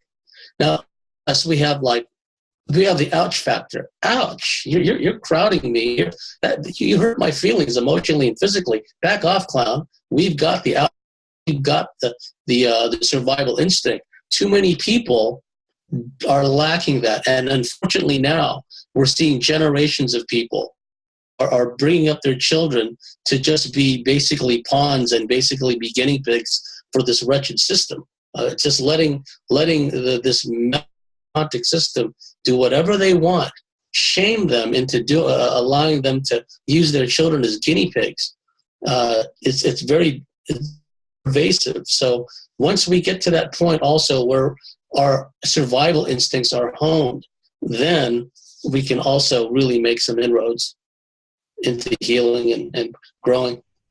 You know what I wanted to address real quick, what just came to mind in terms of healing, maybe some of you guys can share your experiences, because we talk so much about the hyperdimensional matrix control system, the negative entities and all the manipulation, but there are positive forces in the non-physical realm as well, right? Of course, the New Age has distorted it all, as we know, of contactees and turning abduction to experiences in something positive which was never positive, or the aliens are here to save us and that kind of nonsense, right? Because first of all, higher positive forces who truly on a higher positive level of consciousness know that we need to do the work on our own. we need to learn our own lessons for our soul evolution and soul integration and embodiment. They're not going to save us. They're not going to pull us out of the mess. We need to learn to become our own leaders. And they would also never respond to worship or projection of authority onto them. Only negative entities would, which then pose as positive ones, right? Very important to keep in mind, especially in New Age, right? And then also there's guidance. I see but the guidance come if we I see, the biblically saying, ask and knock and you shall receive, which is, not the whole oversimplification of asking you shall receive in terms of material stuff of reality creation. But the more effort you show out of from your own being, like Gurdjieff said, paying with yourself, the more the universe and spirit will respond and help you on your way and guide you with more positive synchronicities, more the right book, teaching, or person, situation will appear in your life to help you along, right? Not to save you, but to help you learn your lessons, so to speak. And the more we then do our own work, the more we're being guided in these ways. And that's, I feel, how positive forces support us. I've experienced that tremendously when I was doing this workshop at the retreat of my friend in the Peruvian jungle last week. We were there for 9 days, and we did amazing healing work. But we never called in any entities or spirit guides. I knew the more I stay embodied in my own self, my spirit, boom, and do the work, I know we were supported. And I felt this tremendous, you may call it spirits from the jungle or other forces helping us, because we're just created that space, holding that space. But I never called anything in. It was just connecting to who I truly am within, that spirit within, right? Exactly. And that's where it's at. The answer is with us, and the Savior is us. I think it's also important, and this ties into what you're saying, Bernhard, to elaborate a little bit maybe, and this is something Tom knows a lot about, but how, when you have negative forces trying to masquerade as something positive, tricking people and therefore getting into their reality where they can then derail them or do whatever it is that their little agenda is. I know Tom knows a lot about this because he's heard from a lot of people over the years telling him their stories of these types of entities that have tried to kind of reach out and make contact with them, which first off, positive entities do not just come at you and just knock on your door necessarily, banging on your door basically, let me in.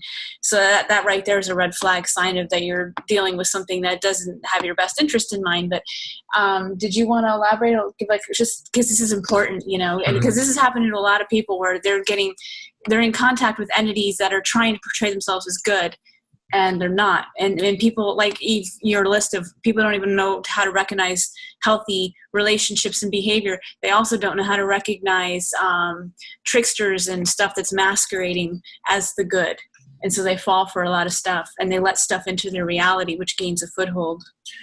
Right. Yeah. People, they, the dark side has created false dichotomies, right, between actual negative boogeymen, or obviously negative, like demons inducing nightmares and creating depression and, addictions and stuff. But they also have created false good guys, which, come in the guise of, I know one lady who, she was being groomed and courted by what she perceived to be an Archangel Michael. Okay. Mm-hmm. And promising her that if she did what this entity said, basically that she would become his bride in heaven.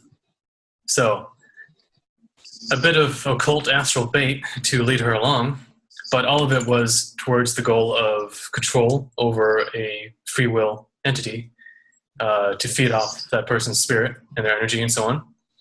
So yeah, but the difference between these imposter positive entities and the genuine ones, well, obviously, like Carissa said, the imposter ones go out of their way to solicit you because they're salespeople, they're predators. Right, the parasites. So they have to come after you, and they have to gain your cooperation and your free will. Mm-hmm. They have to gain your attention. And the true positive forces, from my experience, well, first of all, I want to say that if these positive forces didn't exist, then I don't think the negative forces would necessarily have to imitate anything. I think they're imitating in an effort to cover up and to take the place of, and to hijack. Okay. So anyway, back to the whole goal of the idea of positive entities. They're very hands off, and they respect frankness. They don't need you to engage in rituals, like Bernhard said, to pull them in, to invoke them. Okay? They can see your heart, they can see your mind, they can see what your true motivations are. And when you ask, let's say out of boredom or narcissism or just plain curiosity, because I want to experience something weird, so hey, let's have it in, let's go talk to an angel. I mean, they know what's going on there. They're not going to be fooled by that. And if you do a ritual and you do pull something in, you can be pretty much guaranteed that it's not going to be the actual real thing. It's most likely going to be something imitating it. Okay, so so a good example of that would be, well, not to name any names, but certain groups that go out to try to contact UFOs and call them down.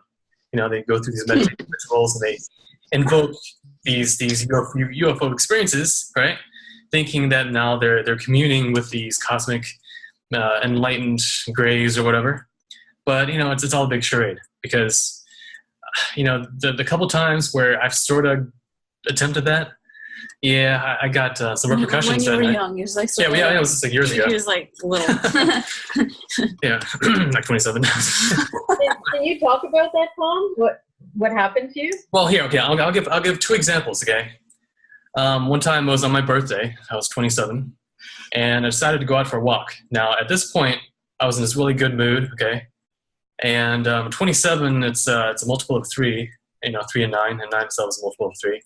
And, certain alien groups, they have this thing about the number 3. That's symbolic to them. Maybe some higher spiritual principle. And there's people like Guenther and Lorgen and all these other people that talk about 3s and laws of 3 and all this kind of stuff. But anyway, long story short, I had this feeling in the back of my mind. It was a little very quiet question, which was, would you like us to, do a little demonstration for you? Now, I didn't invoke anything. I just felt this in the back of my mind. And without even consciously realizing, I said, okay, well, it would be cool if I picked a constellation in the sky and you kind of flew over and shined a light at me, okay? So I walked up to the top of the hill and I was looking at the constellations, and sure enough, within about 10 seconds, this little bright starlight started moving in from over here, and when it got to that exact spot, it flared up almost like a lighthouse shining its light at you. And then it kind of went on and disappeared. But nothing bad came of that, okay? So that's one example. Another night, I willingly went out thinking, hey, maybe I can do it again. But at that point, I wasn't necessarily invited, okay? I was trying to do something strictly out of curiosity that really wasn't my place to do. And when I sort of intended for it again, that night I had a dream. And certain dreams, you can kind of tell that they're not just dreams, because you can almost feel like you're like another intelligence there kind of broadcasting into your mind. Well, in that dream, I basically got a pretty loud warning by these entities saying, don't do that again. And what they're trying to say is, it's almost like you're in a war zone. You just don't want to get in a radio and say, hey, anyone out there want to come to my place and hang out? You don't want to do that, right? Because you don't know what side is going to listen, and they're going to find your position, and boom, you don't know what you're inviting in is basically what it is. Yes. A lot of these people messing around with invoking, so they don't even know what, or given permission to be abducted. You have no idea what it is that's out there, and you just gotta be very careful. Yeah, because the very first time I made that mistake was when I was 12. I had looked out the window of my car, my mom's car, while we were driving down the highway at night. And back then I was reading a lot of books about grays and abductions, and I didn't know how bad the grays actually were, at least not intellectually. So I said, if you're out there, can you please give me a sign? And I was expecting the stars to fly around or something, but nothing happened. However, that night I had this dream of being on an airplane surrounded by these people with gray faces with black eyes, and I could feel the acceleration of taking off. And the next day I woke up with this scar on my forehead, this 2-inch long hairline scar going right into my hairline. And I know it wasn't there before because, so I got abducted, and I had some abduction issues in the years that followed because I had mentally pictured the grays and I had invited them in. Very bad. Don't ever do that. And there's books out there on Amazon right now saying 10 steps to inviting extraterrestrial contact with the grays. There's children's books saying how to, the grays are good, invite them into your life. So that's some bad stuff going on out there. Yeah. And the whole point of this is just to say that there are positive forces, there are imposter forces, and they are kind of similar, but there's there's reasonable differences between them. Okay, like for example, on my birthday, when I got the little solicitation of mine, it wasn't like, would you let us in, like a malevolent kind of thing. It was more like, we got this narrow window of opportunity. It's your birthday. Maybe I'll give you a little glimpse of something, right?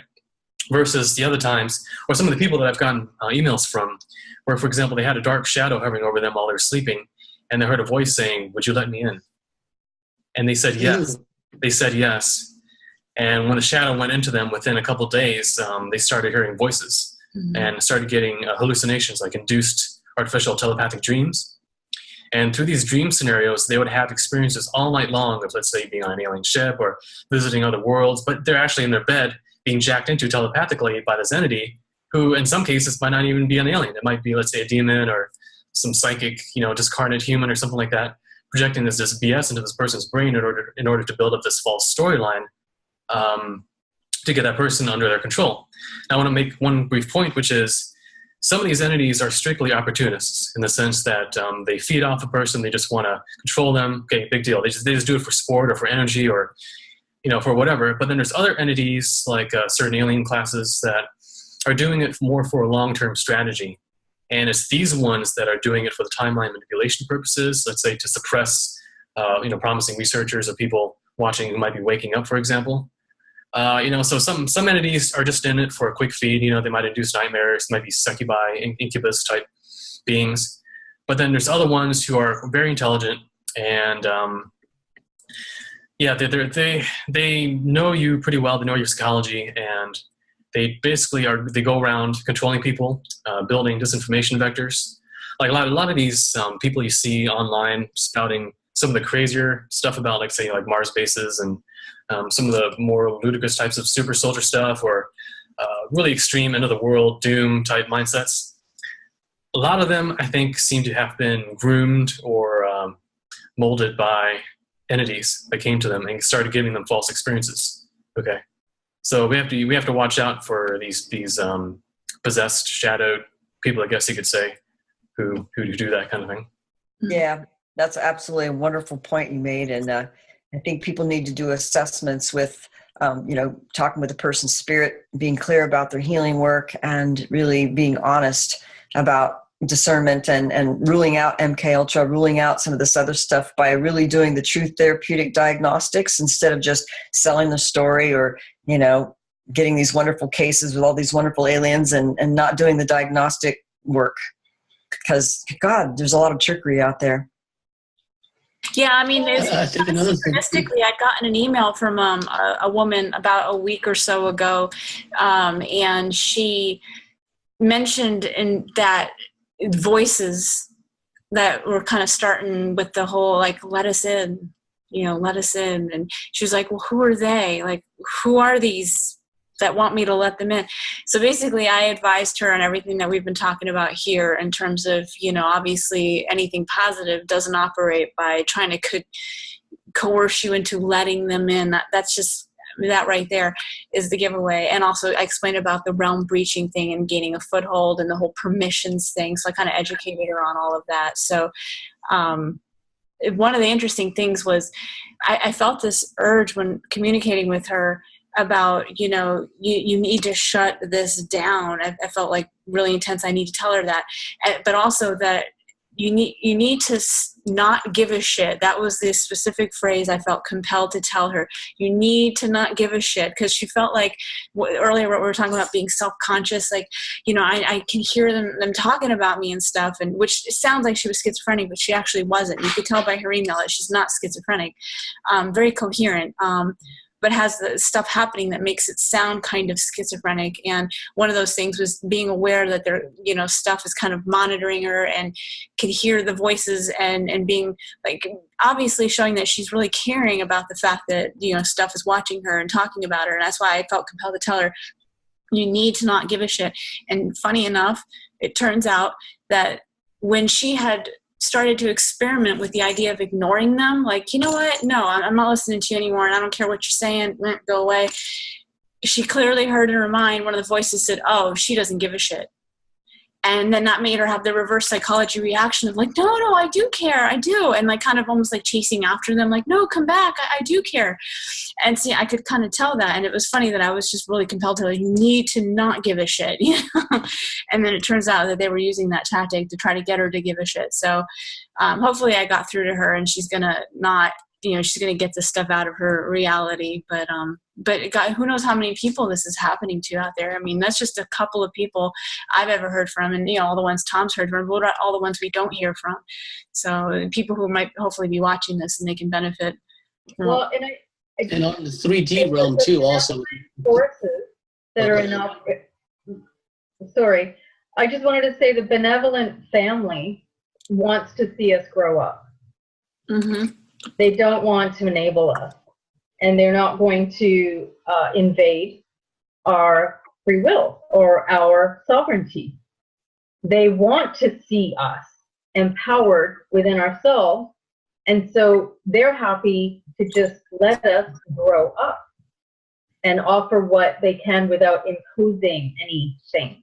And a lot of that involves, like, as much as they can get us to hopefully learn on our own instead of spoon feeding, which I think is something I mentioned earlier. Like, they don't just hand you all, as much as you can hopefully learn and figure out for yourself, because that always helps you grow. And so, yeah.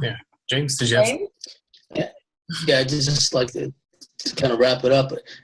On the 3D physical plane, it's also important that there's so many sources of information, as it were, on the internet these days. Again, it's a problem of being in one's headspace and being disembodied. Too many people listen to people on the internet, listen to lectures, listen to interviews. From an intellectual standpoint, what they should be doing is listening to what their body is telling them. Do I get a funny feeling in my heart center? Do I get a funny feeling in my solar plexus? Something about this person is saying all the right things. They look good. They smell good. They're saying but there's something that I intrinsically am having a problem with. People have to learn to pay attention to that. It goes back to the lack of self-worth, shame-based, need to seek the approval, need to be a people-pleaser syndrome. So when more people do that, and I'll say right that a lot of these gurus out there particularly target women who are on the path of healing, regeneration, and becoming a powerful spiritual warrior in their own right. There's a whole cottage industry that's sprung up of gurus that are targeting women in particular. They're going after the resurgence of the divine. They're trying to knock it back, but it's not working. So women in particular really need to go within and listen to what their body is telling them. That's so true. I get so many emails from people where they're really good people. You can tell they actually are smart people, and they have a lot of awareness. And sometimes they articulate things way better than I even could. I mean, they should be writing articles seriously, but they're coming to me to run things by me because they don't trust their own gut. They don't trust and just like, well, why is this happening with so many people? They don't trust their own instincts about anything, and they want external validation from other people to tell them if something's okay or not okay, or if somebody is good news or bad news, and instead of listening to their own voice, their own intuition. So it's that's right. They have to tune into the environment the way animals do. Animals don't say, "Am I being stalked? Was that a scent I picked up?" No. If they sense a change in the atmosphere, the environment, they bolt. And so we need to get back to the baseline level of situational awareness and heightened awareness all around us. No, that's very important what you guys said, especially also James, in trusting your bodily sensations, when you interact with a person, which is even harder on the internet, because I see a lot of people, cunning researchers have cunning intellects, and even writers who know how to write the perfect things, even big spiritual teachers, but when you meet them in person, something is very off, right? They can say and imitate the right things. They can be very eloquent, have the huge vocabulary, but it's not embodied. There's something missing. That kind of goes along with the point of knowing how to discern and knowing, like, say, when there is a predator in our midst, and being able to trust those gut feelings instead of shutting them down. Now, I think self-doubt was one of the biggest issues I realized that I had. And if I didn't doubt myself so much, I wouldn't have gotten into as many situations like in my past. Mm-hmm. So listening to the gut and actually knowing also your blind spots. And that is actually where sharing can help. So sometimes we need each other to help each other know what our blind spots are, but learning how to trust that instinct. We cannot always do the self-work on our own. That's true. No. And I don't believe in mistakes. So even when you're in something that is negative, I do believe it's there to teach you something so you could even get beyond. And those lessons are always more metaphysical. So they're actually blowing through a lot of the coffins and the attempted, how they bury our knowledge from within ourselves. And I find that these relationships we get into and experiences that are negative often are the reason why we break through so much. Very true. I mean, we mentioned that, I think, on our Love by Plus panel last time, that even the word attack is not really good because it implies victimization. It's a huge initiation if you can read, and it's a teaching. You can apply these forces as teachers. Exactly.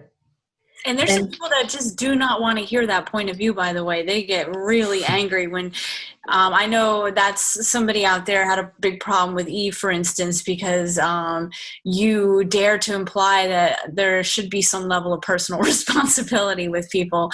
And boy, it's just, I saw this in a comments thing on the internet, but I'm like, but she's right. And there's people, they don't want to hear that. They want to be completely victimized. It's all on everything else. And they don't want to take any responsibility, and they don't want to learn and grow from it. Like what Laura was just describing. I mean, ideally, yes, it would be nice if we didn't have to go through negative stuff, but you know what? It happens. And if it happens, hopefully we can learn from it and we can grow and you'll become a better person. And if it's that response, Carissa, I find that these predators that feed on us, usually if their behavior is that they don't want to do the work, it's because they're becoming vampires, just like what's hosting them. Yes. So it's an interesting dynamic, the vampire and the vampire and the vampire. And these are the people that are now reaching out to various researchers out there in the world. Like they just kind of work their way down the line from researcher to research, like emailing them and reaching out to them with their victimization story. And they have become energy vampires. So now they're becoming the very thing that they rant about, and they're imposing that behavior now onto other people. Yeah. I think these people in this day and age, what is happening, they're going to disintegrate. It's in this, I feel when the time is about integration or disintegration. A lot of people, even in terms of timeline, I feel what we're experiencing more and more is a timeline reality split. Because I don't see any collective awakening anytime soon, right? There's 7 billion people on this planet with vast different levels of consciousness, from soulless people to more embodied, and vast different individual lessons. So, I think people who are more like aware and do their work, we also naturally, by law of attraction and frequency resonance vibration, attract each other, and we can hold this, and like you said, don't give a shit what other people think. They're going to be left alone. We cannot control, right? And eventually it will reveal to themselves, like whatever's going to happen to them. And those two frequencies can't stay together. And the more that we're coming into our own integration, the more that they're coming into their disintegration, and those two just can't. If a house divided cannot stand. So, essentially, well, I got a boogie. I got to take care of stuff. So on that note, I'll catch up to all of you later. Wrap it up a bit here, and awesome conversation. And just a final, really good one. We're going to do another panel probably on the whole reptilian possession aspect and all that. I figured that might be a good separate talk for next time. So this recording. It'll be a good one. This was wonderful, and thank you everybody for being part of this. And we'd like to wrap it up with what Carissa said, which is pretty much just say no. Yeah. I know. It works for me. All right. Take care, everybody. Bye for now. Bye, everybody. All right. Take care.